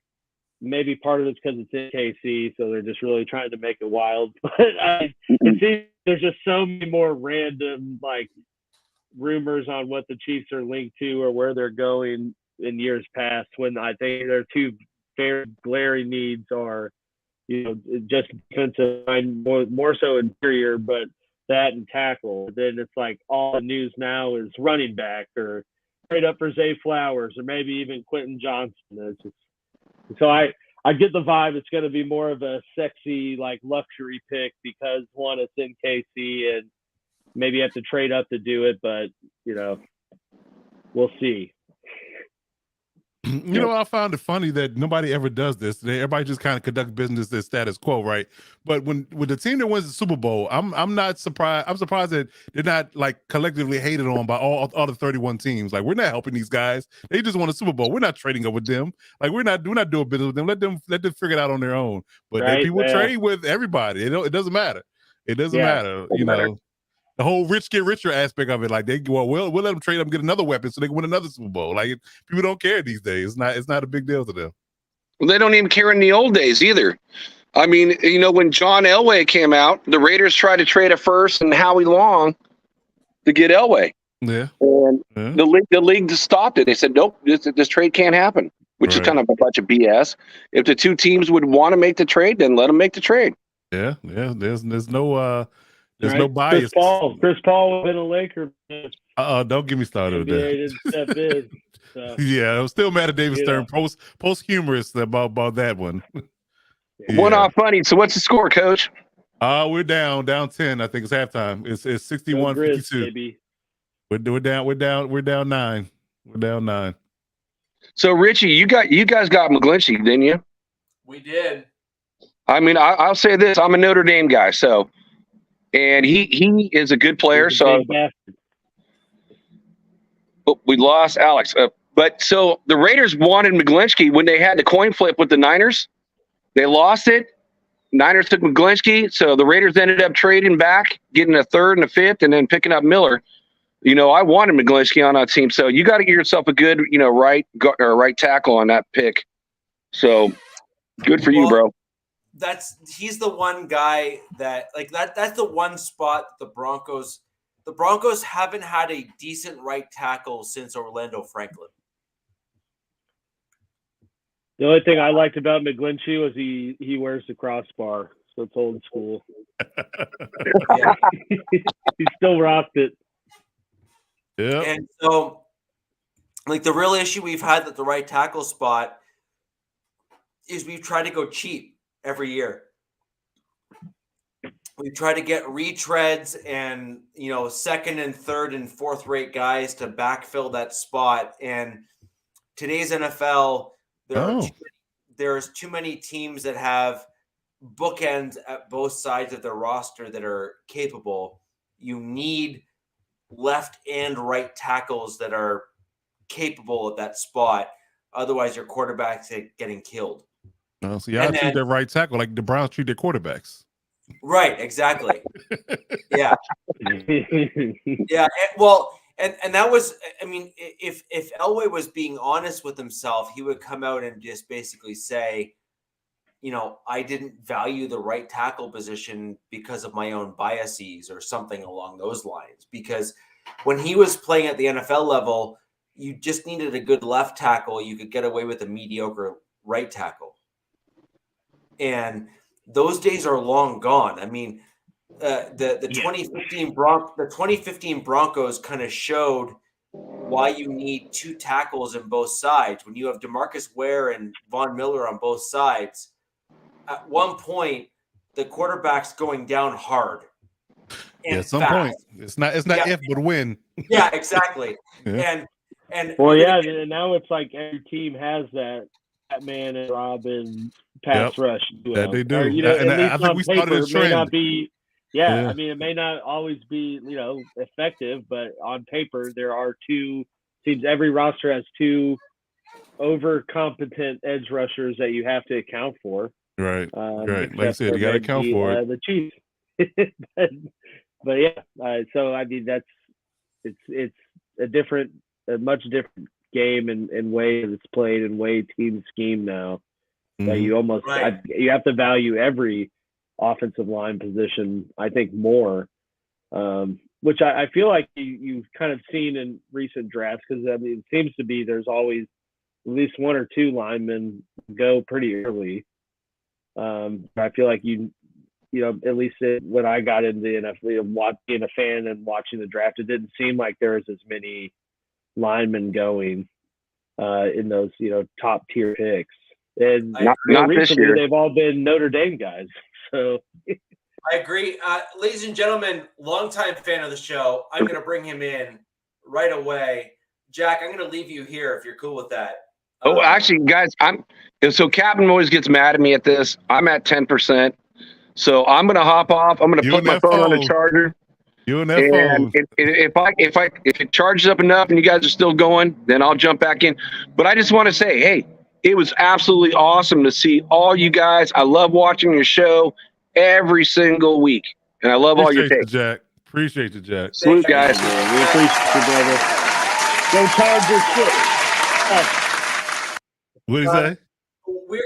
We're gonna backfill with DZ, and yes, I am gonna go full Canadian. I think we need some Metallica or something playing right now. There's my guy. Some like Sandman go. What's up, guys? There's my guy. What's up, buddy? Good. What up? Good. I'm just watching the ball game. You guys has to hop, like for me to hop in earlier, but I was watching a ball game and taking care of my dog and stuff like that. Cool.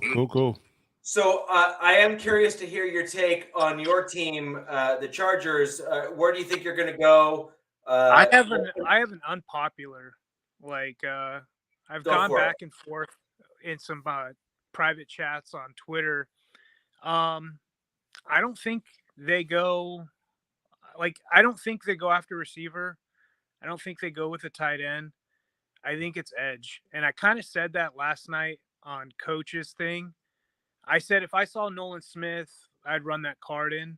But I think they want an edge because of the situation. They like the three guys they have. And yeah, we all know, every Charger fan knows that Eckler, Kelly, possibly Allen, maybe Mike, Khalil Mack, they're all possibly gone expensive. next year. Yeah, expensive too. Yeah. So a premium position would be edge, in my opinion. And if you can get that in the first round, and I'm seeing, this is what I'm thinking. Tom Anna, join us. Tom kind of alluded to this. He's like, I could possibly see 6 QBs being picked before our pick, and what that does is just pushes talent all the way down the board. It would. And at 21, I mean, I'm seeing guys like Tyree Wilson. You know, a lot of people are I've seen Murphy, I've seen other guys, but I mean, even possibly I know Coach doesn't like Nolan because of his size, but I'm just seeing some of these high-end talents, these RAS score guys getting pushed down. If that does happen, I think they stand pat and pick, the best edge they have at that spot. And then, a receiver maybe round 2, round 3, something like that. Because another thing, the Chargers have gone offense with their first-round picks the last 3 years. I mean, they did have Kyler Murray or Kenneth Murray, but he doesn't count. I knew you were going to say that. I was waiting. I was like, yeah. He was an athlete. Right. They traded up, back up into the first to get him, by the way. Yeah. That was a whole it was 20 something. Yeah, we jumped the Raiders because the Raiders wanted him. So they jumped the Ravens in order to get him because they took Queen after him. They jumped the Ravens because they knew the Ravens were gonna take a linebacker. So I think Patrick Queen went right after Murray did. Now, the one thing I will say about the Chargers drafting these last 2 years is they've done a better job through the rounds, I would say, than they've previously done. And I think that has I think Staley has something to do with that. Mm-hmm. Now we're putting, Moore is coming in, and I'm wondering, all right, what does he need? Like I was thinking, I'm like, man, if we go with a receiver or if we get a tight end, but they just signed Parham and they like supposedly love Palmer. And I'm like, Moore's offense is what 11 personnel is like 62%. And then I think it's like 12 personnel is like play action. Yeah. So I'm like, they're going to have trips. They're going to have Mike Keenan, Palmer, one tight end. So I'm like, how do they fit these other guys in? And I could see it. Obviously, I could see it. I mean, we obviously, we're Chargers fans. Well, me and Coach are Chargers fans. We deal with attrition like nobody's business. So I want, receivers. I just don't see it in that first round unless it's like Jackson Smith. You know what I mean? Like Jalen Hyatt, I know Coach loves him, and I think he's not a one-trick pony. I think this kid can be special, especially sitting behind like Keenan and stuff like that. Mm-hmm. Do they go that route? I don't know. I mean, does Keenan have more than 1 year with your team, though? What's that? So the kicker here with these younger receivers is, do they have more than 1 year with your most experienced vet, which is Keenan Allen, right? Maybe Mike. I don't think so, in my opinion. I think Allen's gone at the end of this year. So then the question is, like, on the sliding scale of polish, which is what you're really talking about, the NFL level, where do you think Hyatt fits in the polish scale?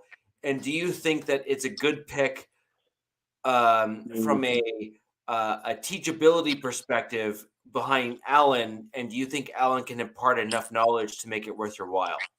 Yeah, I think it can. I mean, we saw what Herbert did with Jalen Guyton and Tyron Johnson, or T-Bill, what they call it. These guys are they're nothing special. They just had speed. Yeah.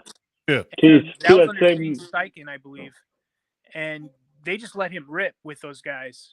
And it was pretty impressive. And then Lombardi came in, and the offense was still humming, but it was less explosive. And then last year, it was just stagnant altogether. Yeah. It was just this. It was like this. It was like wasn't that bad, but it was close. It was like 2-day-old vanilla. It was. You're right. Yeah, exactly. That's what I was going to ask, though. What are you guys' thoughts on, or do you think the possibility is of, like last year, the Titans ship A.J. Brown off and then use the pick on Traylon Burks to immediately replace? So what do you think that the possibility is of them valuing a receiver early, like a Zay Flowers or something, and then trying to flip Keenan for a second, third round pick and, recoup that, but kind of resetting that? Because, like to your point, I mean, you've seen Justin Herbert be able to move the ball downfield and score without those guys. So why not get him a younger, healthier option that could be his number one guy for 5+ years as you sign him to an extension and have this guy on his rookie deal, while you make total sense, Alex. You make 100% sense. I think the short answer is Tom Telesco. He doesn't roll that way. He's got this like whole thing with loyalty, his guys, like, this is why, like, and to me that would make sense. Like, get Allen to, I mean, I don't even know what you can get for Allen, to be honest with you. I think he has like 7th round salary cap his salary cap next season would be what is it, like 20? It's huge. It's up there, I think. Well, and that's the problem with this year period, because I think because they converted his contract to signing bonus to get underneath the cap, it's highly punitive to trade him period this year. Like we have to have this conversation next season. more so Yeah. than this year because of this contract, because they reworked the deal. So that option is off the board. I mean, you'd be more apropos to do that with Mike Williams versus doing a Keenan, but Keenan is older, so you wouldn't necessarily want to trade the younger guy if he keep the older guy. Yeah, I guess I was just thinking like some of the Chargers core players are older, right? So you have to think that like whoever they're going with in the first round is obviously the replacement for someone. And does it mean that they're ready to part with them now, or knowing they're going to part with them after this year? And is that, moving on from Mac if they go edge, or trying to move on from Allen or Williams if they go receiver? Because, I mean, you got to get them on the field if you're spending the early draft capital on them. But I think also – No, I agree 100%. But that's why I said the edge position, because Chris Rumpf, like, that experiment has not worked out. I thought that dude would be so good because he like 6'7", like he's right. He's 6'6". He's high. He's tall. Yeah, but yet again, he came in at 230 pounds. That's my issue. He came in at 230 pounds and wasn't blazing fast like Nolan is. So he gets Virginia though. He's like, I mean, no, I think he's an ACC guy. His dad is coach. I think it's Duke. He came from Duke, I think. Yeah. Right. So DZ and Coach, my question to you is actually separate on Keenan Allen, because I think this might play into what you guys can do with him versus not. Do you believe that he is capable of being a coach? Yeah. Keenan Allen. Oh yeah. I mean, a coach on the field, like wide receiver, help the wide receivers progress. Yeah, he's done it with Josh Palmer already. Yeah. Right. So I guess what my question here is, which is like the owner, DZ, this may have been your comment, and there were certainly other comments that are, and frankly, I agree with all of them, which is there are far more owners that are more meddling than we know. Well, Jerry Jones. I like that no truer statement has ever been made, in my opinion, right? And so when you look at the Chargers owner, do you think that the Chargers owner sees Keenan Allen from a loyalty perspective as being a loyal Chargers guy? And do you think that there may be an opportunity to convert salary to next year's coaching salary, which does not count towards the cap? You mean the actual coach, not a player? I thought you meant I don't think he's done playing. I don't think he's done playing yet, Rich. I think he's still got a little bit to say. No, but that's my point, which is, do you think that he's at a point in his career where he would hang up the cleats and go into coaching? No, not this early. No, not at all. He still wants. What is he? 30, 31, 32. Yeah, he still wants to play. He's getting old, but he still wants to play. He still wants to play. He's still likes capable. Being in spotlight, man. Keenan's like one of those guys that loves attention. He's good. Yeah, he's really runner. Look at Fitzgerald, right? Like a similar player style, like just really good at route running, like not crazy athletic, not gonna blow by you with speed, but like always finds a way to get open. And those guys can stay around forever. I'm sorry, he's 31. He's only 31. Yeah. I give him a year. It's like a 3-point shooter in the NBA. Like they're always going to find a spot on the roster because someone needs a guy that can get open. Rich, are you trying to say like I'm trying to figure out where you're going with this? Are you trying to say like if we get a receiver, is it worth like say a later draft, like him getting the tutelage under Allen? Right. So the way I look at Keenan Allen right now is that he has had a major issue with injuries. Yeah. He has not been able to stay healthy. The challenge is he's a good receiver, and there's no denying that, but he can't stay healthy and stay on the field. And so he had a really bad start to his career, and then he had some good seasons. He hit a long stretch where he didn't get hurt, and then the last year or so. Look, let's be honest. I don't give a crap what happened in the middle of his career. I'm looking at what's happened lately. You got stuck with Phillip. And he has not been able to stay healthy in the last, say, 2 to 3 seasons. He is not getting any younger, and I assume he has a family. Yeah. Right? So I'm simply looking at this from 2 daughters, I believe. Yeah. So I'm looking at bringing the kids into it. Well, no, but I'm kidding. no, but like, let's be real. Like, I'm looking at it from my perspective as a dad as well, right? Which is to say, if I don't have to get hit by, a dude at full speed for the rest of my career, and I can then be an okay grandfather when I get older, I'm cool with that. So, I mean, honestly though, outside of last year, he really only had 2 years he didn't play. He's only had that 2 much, seasons and where that he was played less than 15 10 and games in his 16. whole career. Less than 10 games his whole career. He's been on the Now, I field. mean, That was down had to a pretty, San Diego too. Those yeah, two. had a fat drop off from his rookie year, though. Like had 1,000 yards and 8 touchdowns and then 700. But Right. I mean, I didn't realize it. Yeah, like the year before last year, I mean, he had 5 Pro Bowl he seasons played before this 16 year. games. Yeah, 5 straight Pro Bowl seasons before his last season. no, I'm not talking about accolades. I'm talking about, can you stay healthy on the field long term and be ultra productive? And if the That's what I'm question, saying, though. I mean, like he kind of has. Every year, and we only talking 1 or 2 years. He has 2 years left in his deal, this year and next year. And next year is more of a ability to move him from a cap perspective. This year is not, but he definitely is going to be on the team for this year, in my opinion. If that's what you're asking. I'm not saying he's not here on this year. My comments and questions to both you and DZ are in 2024, not 2023. Do you look at Allen as a spectacular wide receiver coach because he is not the most gifted athlete, he is not the best dude on the field, but he always can find his way to get open, which is the type of guy that typically becomes a really good coach because they don't have the physical traits to kind of just beat guys. They've had to learn to beat guys. The thing about Allen, though, is if you look at him compared to like other receivers, when Allen gets out of his break, like from the snap of the ball, he moves at one speed and one speed only. He doesn't he's always at constant speed, whether it's not super fast and it's not slow. And that's how he's been his whole career. Not other receivers are like that. Not many. That's why he's so good in that, like that 10-yard boundary. It's because he's constantly moving it, and he's very shifty.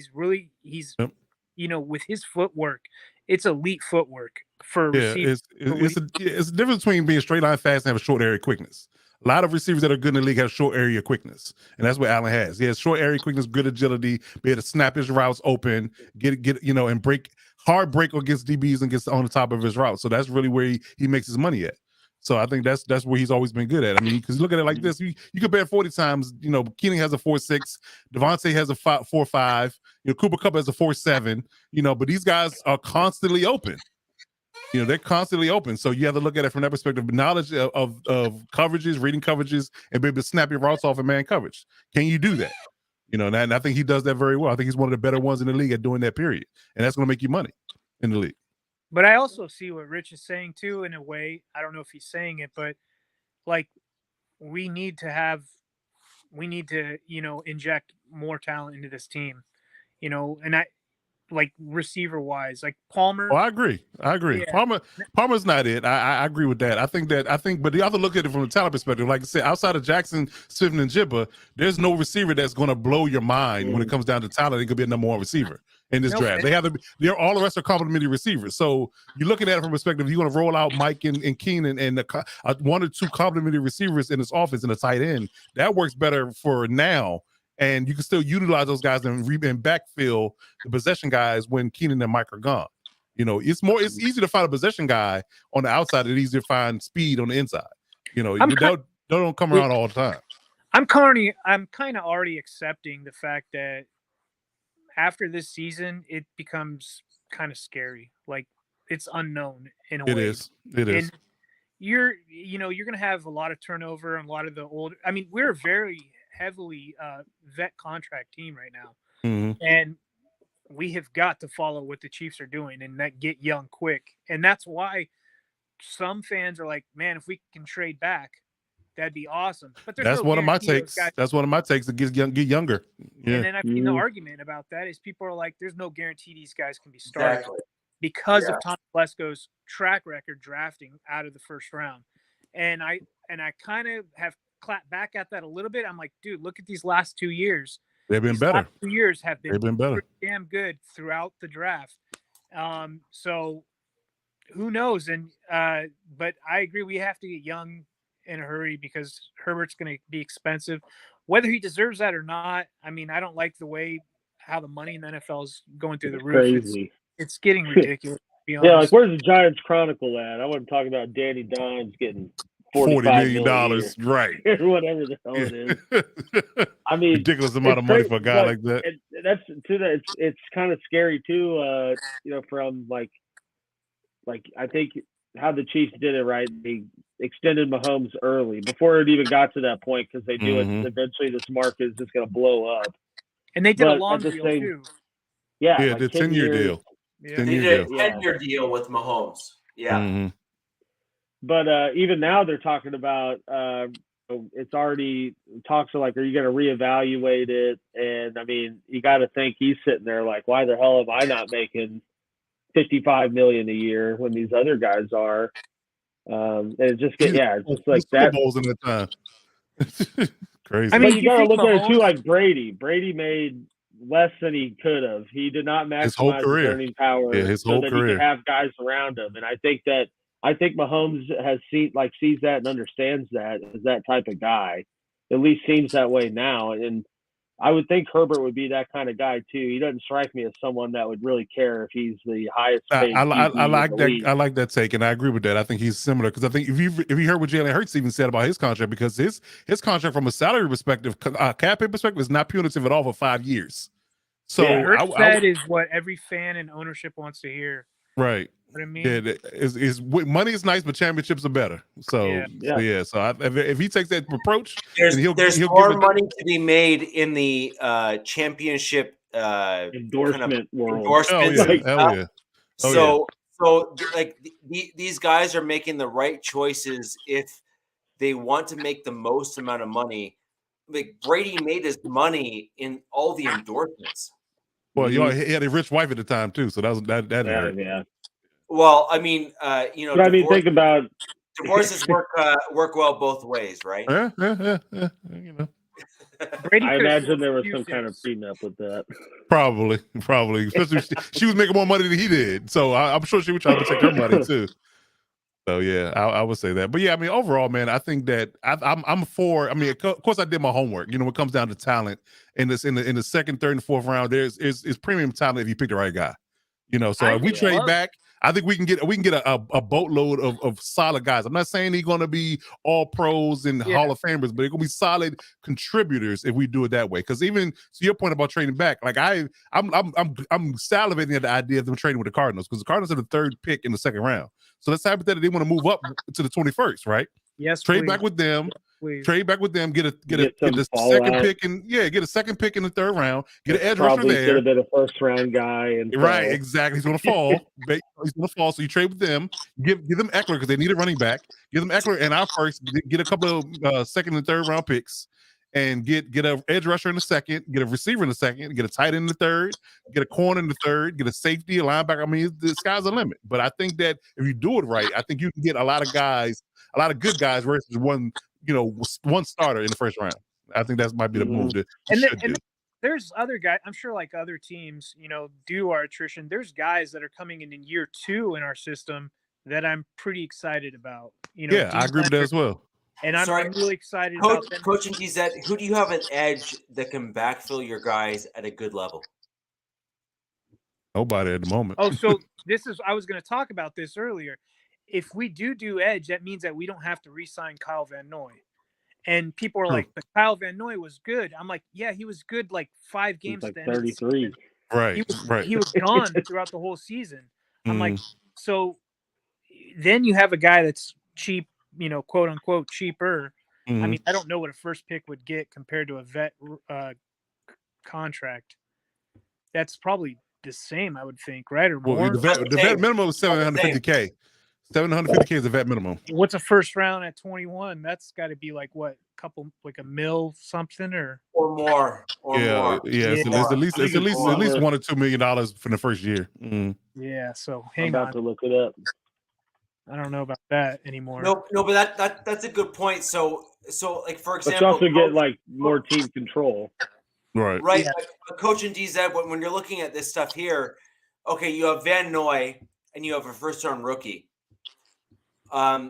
You have Bosa, who is perpetually hurt because he likes girly drinks, and then you have Mac, who has been good but not fantastic after he had a bit of a breakout, spat with the Raiders. Yeah. Now, Mac was low key good last season. He just didn't have Solid. He didn't have the sack numbers. no. He had great games, but he was never that guy that like stood out and you looked at it and said, "Wow." Yeah, for sure. Right. Yeah. And so, but the problem is you're paying him wow money. $2.6 million in the first round, 1.2 in the second. 2.6. Yes. Yeah, for 21st overall. For 21st overall. Right, Wow. but the thing is, you're paying Mac wow money. So now the question is, all right, fine. Mac has proven himself where you have to do the thing, right? You have to pay him the money, otherwise you're not going to get him at this stage in his career. Fair enough. Now the question is, who are you going to pull in to backfill that as a rookie with the 21st pick? Are they truly going to be a difference maker for your team? I mean, I don't know who it is. yeah, it depends. I mean, Well, there's if so you get him many- in the right situation, like if Mm. Mac teaches him. I mean, you look at Karloftis was Well, a there's like, raw I- young guy, and Frank Clark taught him everything. Took him under his wing. there was a prospect. I was hope he looking at. didn't. I hope he didn't teach him how to stash illegal guns under his seat. Jesus. No, he didn't. He taught him There how was to get sacks in the playoffs. There was Yeah. a prospect I was looking at. I think it was Murphy out of Clemson. Miles Murphy. Yeah. And I think Miles only rushes off the right side where Mac plays. Yeah, that's the problem. That's the problem. So, I mean, I'm like, and I know that Staley and Tom Telesco, and I think most GMs and most coaches like this, they like guys who can play multiple positions, multiple Versatile. spots. Yeah. Mm. So very versatile players. So I don't think that would work. And also, knock on wood for Chargers fans, but Mac was pretty durable last season, very durable. Mm. Osa was not. And Right. that's the guy I'm like, shoot, like he would definitely need somebody coming in for him, maybe a different aspect. But yeah, they're not polished like these two guys, but they have. Smirnoff Cherry will do that to you. Smart. He's a dude. I love Bosa. My chick hates him to this day still. Mm. And he's Bosa's just a a head fool. case. I think he's just not. I mean, He's just his a head body, case, I don't know dude. He what the plays hell. very emotional, and he can't handle his emotions. He was Yeah, agreeing with me That about it. meltdown he had in the probably playoff loses game, his- it made me sick. That meltdown he There's had made me people sick. like that. I mean, dude, I've played with people like that at every level. Yeah, of you and me football. both. That's You and me both. You just they're- can't control their emotions. They when they're on the He's field, not- they're great. Yeah. DZ, my comment on Bosa is he really needs to be sponsored by Kleenex. Oh Jesus. We're just taking shots now. We're not even talking football anymore. Well, no. But I mean, do you think it is a real possibility though? They consider moving on from Bosa? It's too punitive cap wise, man. I'm telling you, it's not. it it's is. not. It doesn't make sense for them to move on from him. That's the sad part. Yeah, it's too punitive. Like Mac is the one that could be moved after this year. Like his cap is Okay. not a big hit, Oh, but Bosa's is. So that's the discrepancy. If from a punitive cap perspective, especially if you got a contract coming up for Herbert, you don't move off a big contract on top of that. It's going to really cripple your cap. So it's very hard pressed to do that. So I would say they keep Bosa and just deal with it and move on from Mac if they were going to move on for either one at this point. But they definitely have got to, like, looking at the rooms, the edge room, like there's a lot of other rooms, wide receiver, running back. They've got to, inject some talent, young talent in there. I agree. I mean, this draft, I hate saying this because it sounds goofy, but I'm in love with so many of these prospects in this draft. Yeah. So many guys. In the middle rounds too. Like they're not even top in talent. The middle round guys, Mhm. I'm like these guys gonna be really good. I mean, Like- I'm finding guys that can go undrafted. I'm like, oh my God. Like Right. in year 3, he'd be great. That's what I'm kind of concerned with people going tight end so early, is these guys take time. Like you would need a dude like ready. Like I think there's a couple tight ends that'd be ready to go on an NFL team. What does he say? Oh yeah. Yeah, he's The awesome. dude's a beast. He's a beast. But their tight ends take time to develop. They take time to develop in college, and now you're putting them in a new system in a big boy game, and they're still going to take time. So they're like, you're going to be year 3 maybe by the time. I mean, how long did when did Kelsey break out? When did Kittle break out? I don't know if it was year 1. Year was it? 2, year 3, I probably. think Kelsey Year was two. kind of year 2, 3. Year two. Yeah, same thing with Kittle. Kittle's about year 2, year 3. Year 2. I think the only one that really was drafted early and broke out the same was Hawkinson, but then he fell off. You know. Well, we also got to look at where he was, too, where he played. So well, you look at like Evan Ingram, right? I think that's what I remember the most. Like, was the most like athletic freak tight end coming out and of he college. didn't hit until he got to Jacksonville. And I mean, even he didn't, because it's all you got to fit into the team. No, that's not true. Ingram hit year 1, but he was used as a wide receiver who was a big body. That's what I'm saying. Like, they used him until teams figured out his athleticism mismatch and how then to he play. fell off, right? Yeah. Yeah.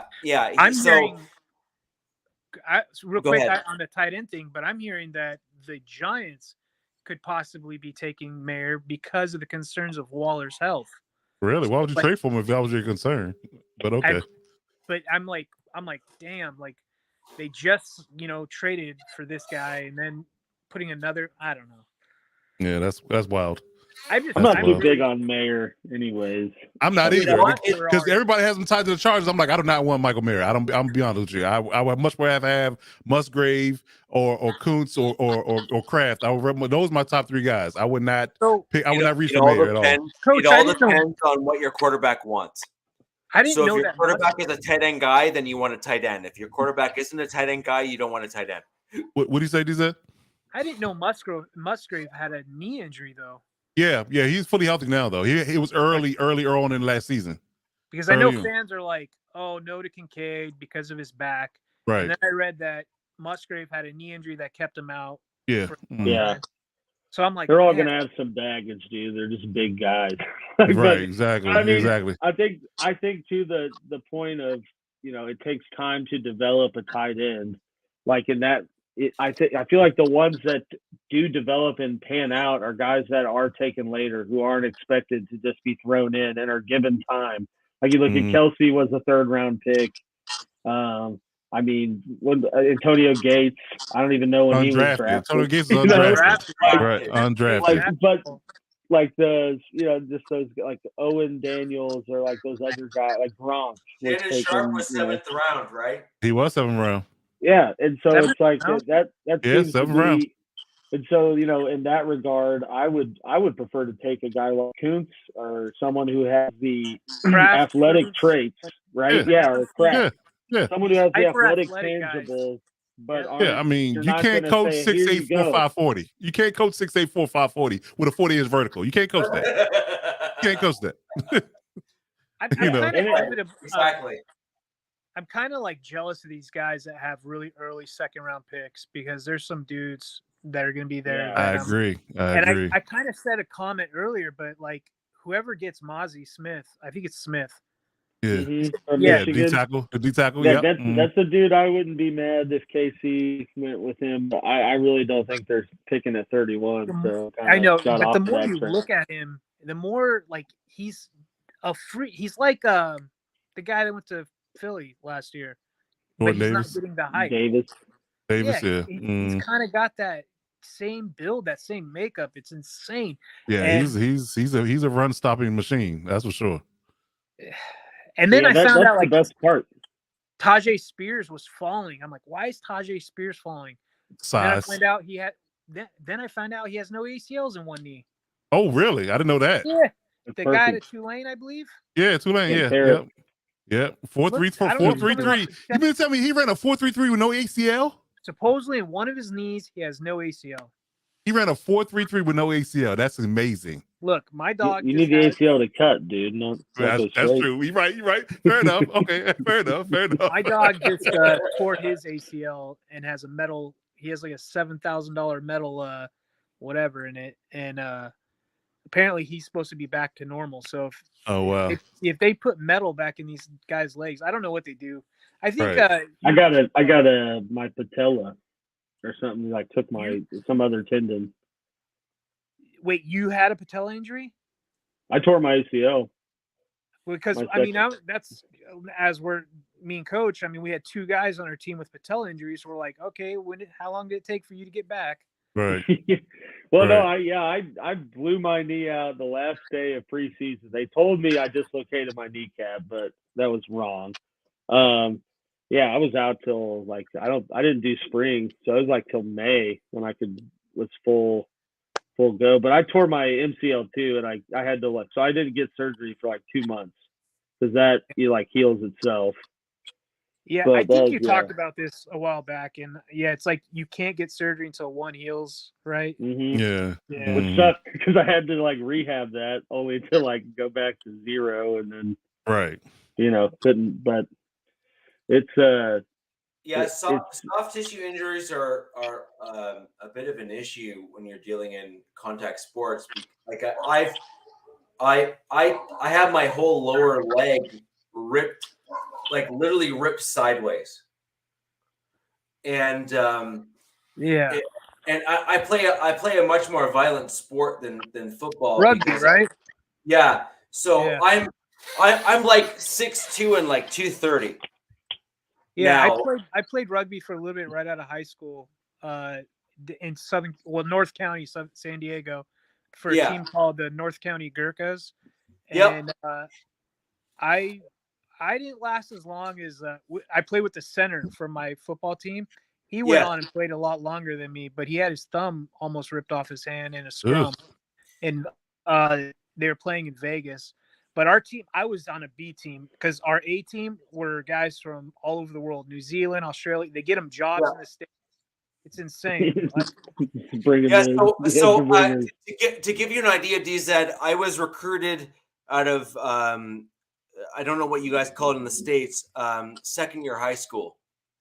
Oh wow, yeah, they don't do that in the States. And so I was recruited to the Canadian national team out of second year high school. That's impressive.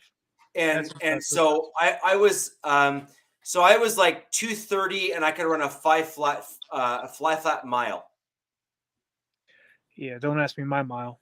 And so I was a big athletic dude. I was I come from a 3-generation contact sport family.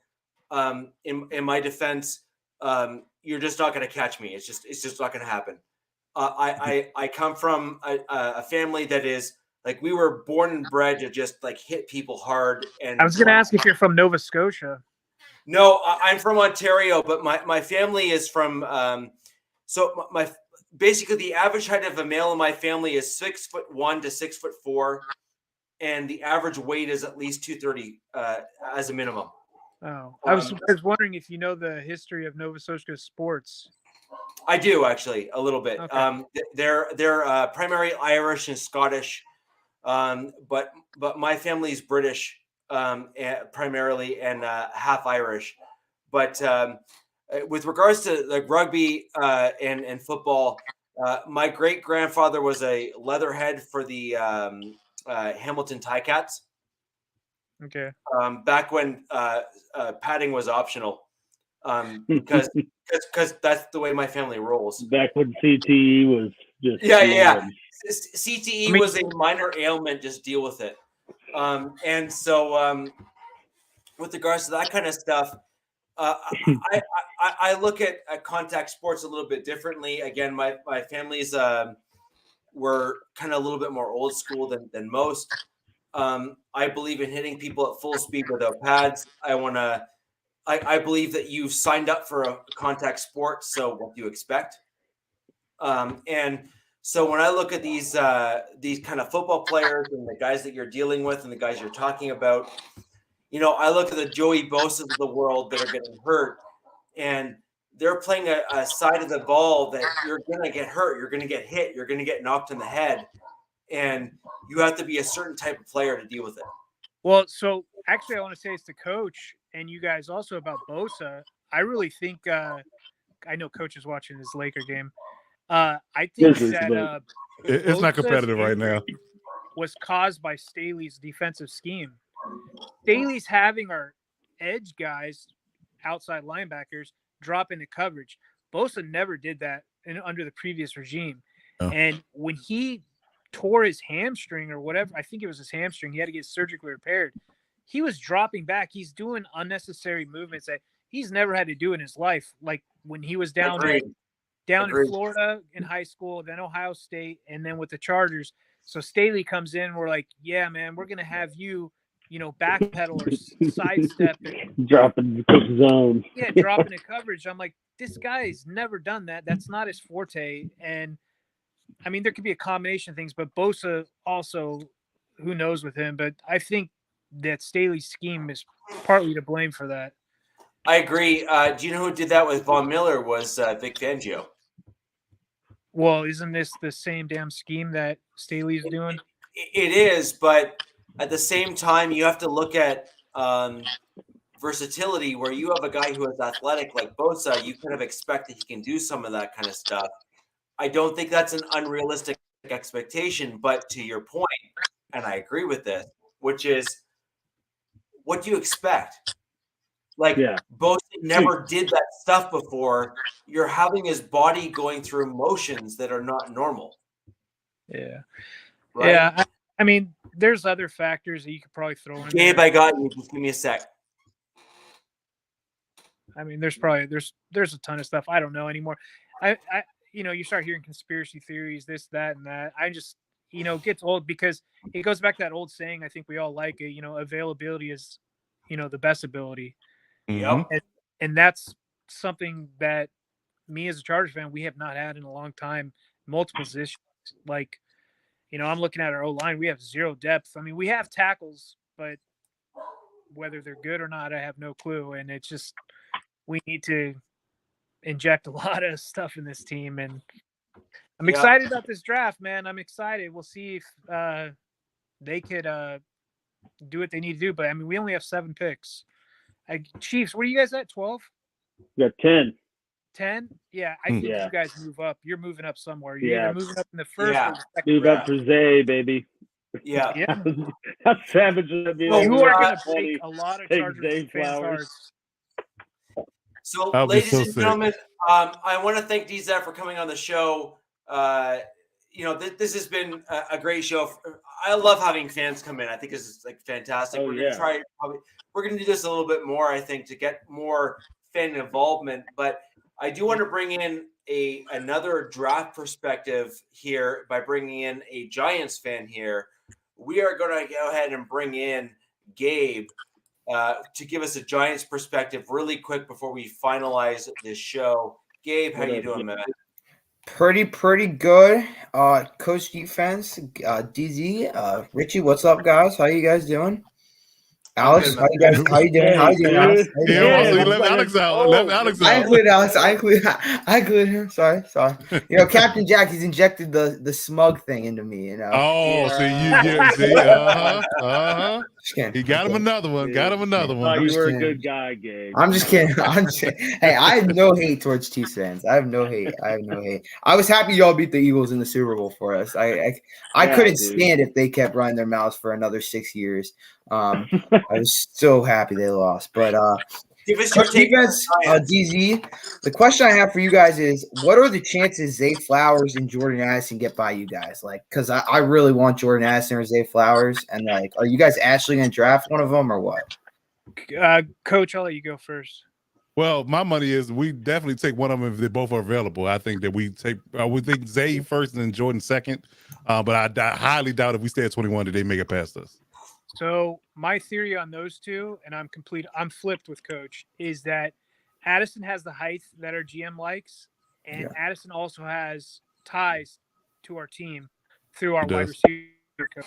He drafted him when he played at Pitt when he won the, how do you say that, Blitnikoff Award? Blitnikoff, yeah. Mm-hmm. Yeah, so I think that Addison is a definite, he is a huge possibility over Zay.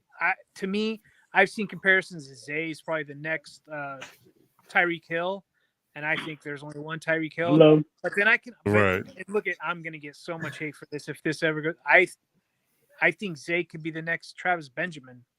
Like, Ooh, is that good or is that's that not bad? good. That's not good. So, like, I mean, Good 'cause math. that's a glorified punt returner. That's basically what he's saying. He's a glorified Travis punt Benjamin returner. was a Madden stud for me, man. I used to always That's get a- him it's- hands down listen, close. there's a lot of Madden studs that never turned out to be real good NFL players. We already know this. Oh Like, my god. Jesus, yeah, that's Oh, that's man. rough. I mean, What do you one guys think of the- about? Sorry, you go. Go ahead, go, man. I DZ. think you're in good hands at your spot. I think the Giants are going to have some good stuff come their way. What do you Yeah, guys the think about? What do you guys think about trading? What do you guys think about picking like a tight end? What do you think about that? For who? For the Chargers, my bad. For the Chargers, my in bad. the first round Yeah. over wide receiver, I think depending on, again, if it doesn't run on wide receivers, if Zay is gone, Addison's gone, and JSN is gone, if they pick a tight end like we underscored earlier, like Musgrave, or if you overdraft Musgrave, I'm okay with that. But I would say that guys like Kraft and Kuntz and those guys are going to be available later. So I would say that would be a bad move to do that in the reach for a guy, and especially when you have needs at wide receiver as well. You know, the one thing, Coach, is Hmm. what I didn't realize is that Everett is our heaviest tight end. He is. Yeah, and I thought that would have been McKitty, but it's not. And I'm No, like, he's not. He's light too. so I'm like, we really don't have that inline. Prototypical, yeah, inline tight end, 245, 250, 255, yeah. So I can All right, so definitely y'all see can that. have Dalton Kincaid and we can have Jordan Addison, and it's all No, good. no. We're not doing that. It's all- That sounds. See, I knew there was a plot here. There was some collusion Yeah, Of here. course, dude. Of course, there's an underlying plot. Of So course. I actually think that if the Chargers believe that they are we'll call it light at tight end and or don't have the skill set at tight end to bolster Herbert there, I think they could go with one at their pick right now in the first round. I just don't think they value them the same way as other teams do. I just don't think their scheme warrants it currently. Now their new coordinator may value them higher. Their new coordinator may value them higher, so you may see a push for one. That would be a bit of a departure from the Chargers' previous scheme. Not a bad thing in my opinion, because I think they're light at the tight end. They need someone that can help bolster the run blocking / pass catching as a combination. So I think if they go with one, I think it'll be only if, and this is a big caveat, they have their pick at them. I think if there's all tight ends available at their pick, then they say, we want our guy. I think one thing that people are overlooking what Moore did in Dallas, and yeah, he said he's going to be implementing or marrying the two, Charger and Cowboy kind of offensive scheme, is he was bringing in an extra guard for blocking most of the time instead of a tight end. He was bringing in an extra lineman, and I'm like, what do they do? Cowboys did not have very good blocking tight ends, though. Yeah, I mean, I didn't really know other than Schultz who their guys were. Yeah, they were not very good. They were not very good. They were not spectacular. They were average, mediocre guys. They didn't value the tight end position as other teams did. So that's kind of how our teams. I agree. So we're in the same boat That's because the thing, though. Like, Parham and McKinney aren't blockers either. So you're looking at the same vein. So he would be doing the same thing again. You're drafting the tight end to be more of the stereotypical type and block. I mean, you're not going to value a player like that in the first round. No, you're not. That's the biggest thing. Yeah, you're not going to value him at 21. Like I said, it depends on how draft falls, as always. Like I said, but if you're looking at it from a perspective of you pass on an edge like DZ said, or a wide receiver, or even a top end tight end, I would trade back. I mean, if you're absolutely not in love with a guy at 21, if you have an option to trade back, that's what I would do. And that's if we don't know who these guys like, right? Yeah, we don't know. That's another thing. I wish. I know, right? I wish I was in the room. I'm really feeling though that this is going to be like the kind of draft where the teams that are picking 20 and lower are going to have a lot more options than they think going into it. It's not going to be the trade down type draft. I think the there's going to quarterback be an position early run. is going to dictate exactly how it goes. because you got the Cardinals sitting there at 3 who have already, don't want QB, and you're going to have someone jump in there and just screw up some race like that, and it's going to drop a lot of people down. So I hope the Raiders draft like Anthony Richardson just so Captain gets so mad and so angry. Like I really want that to happen. I hope they it get does. Hooker, man. I hope they get Hendon Hooker. So just for jersey sales. Yeah.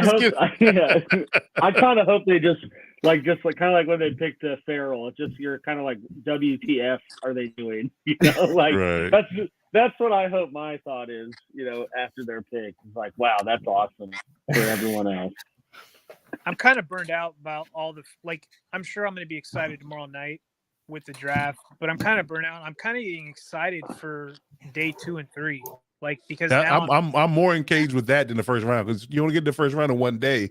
Everything else is, you get the second and third round, and then the 4th through 7 on Saturday. So I'm more interested in that.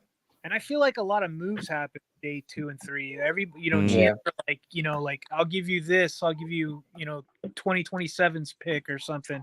And I'm like, all right, and you find gems. I mean, Keenan Allen was a 3rd round pick. I mean, I thought it was a 4th. Yeah, actually, it was a 4th, I think.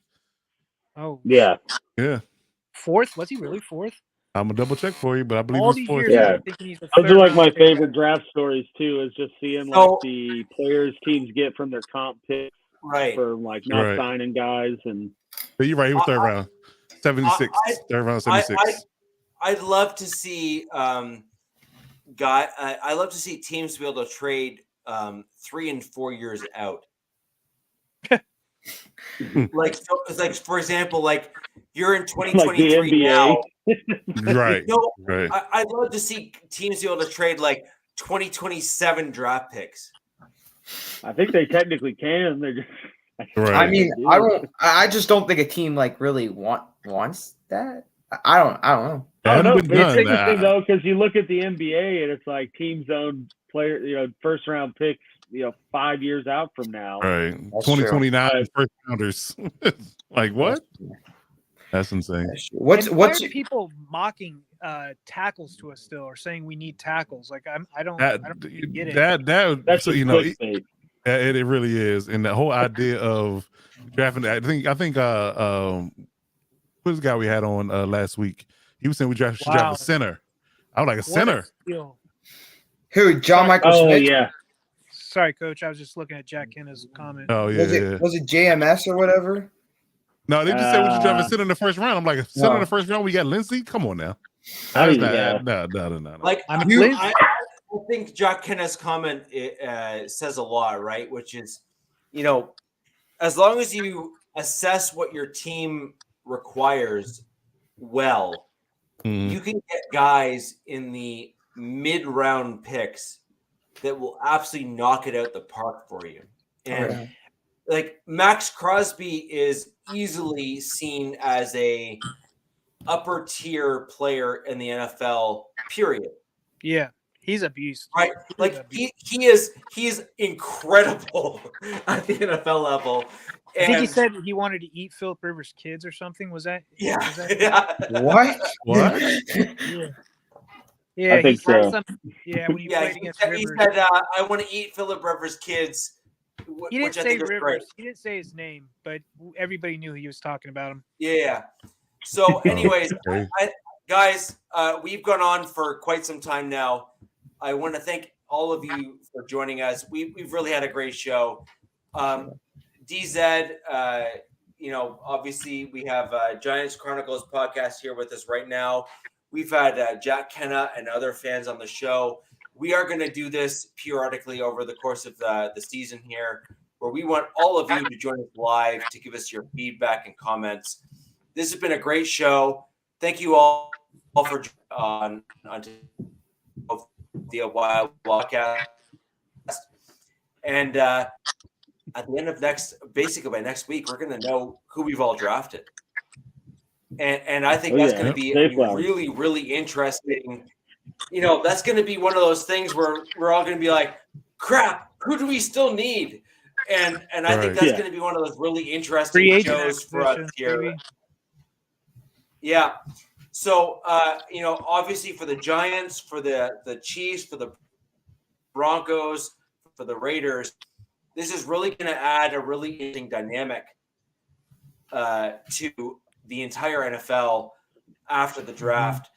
And obviously, guys, you have questions, you want to ask us stuff, hit us up on Twitter, find us on YouTube, find us on all the social medias. Go ahead and reach out to us. And until next week, where the West Side is the best side, we'll see you. Peace. Even when you feel low, you can still go. Even when you feel slow, you can still go. Even when there's no hope, you can still go. I never answer to no, man, I still go.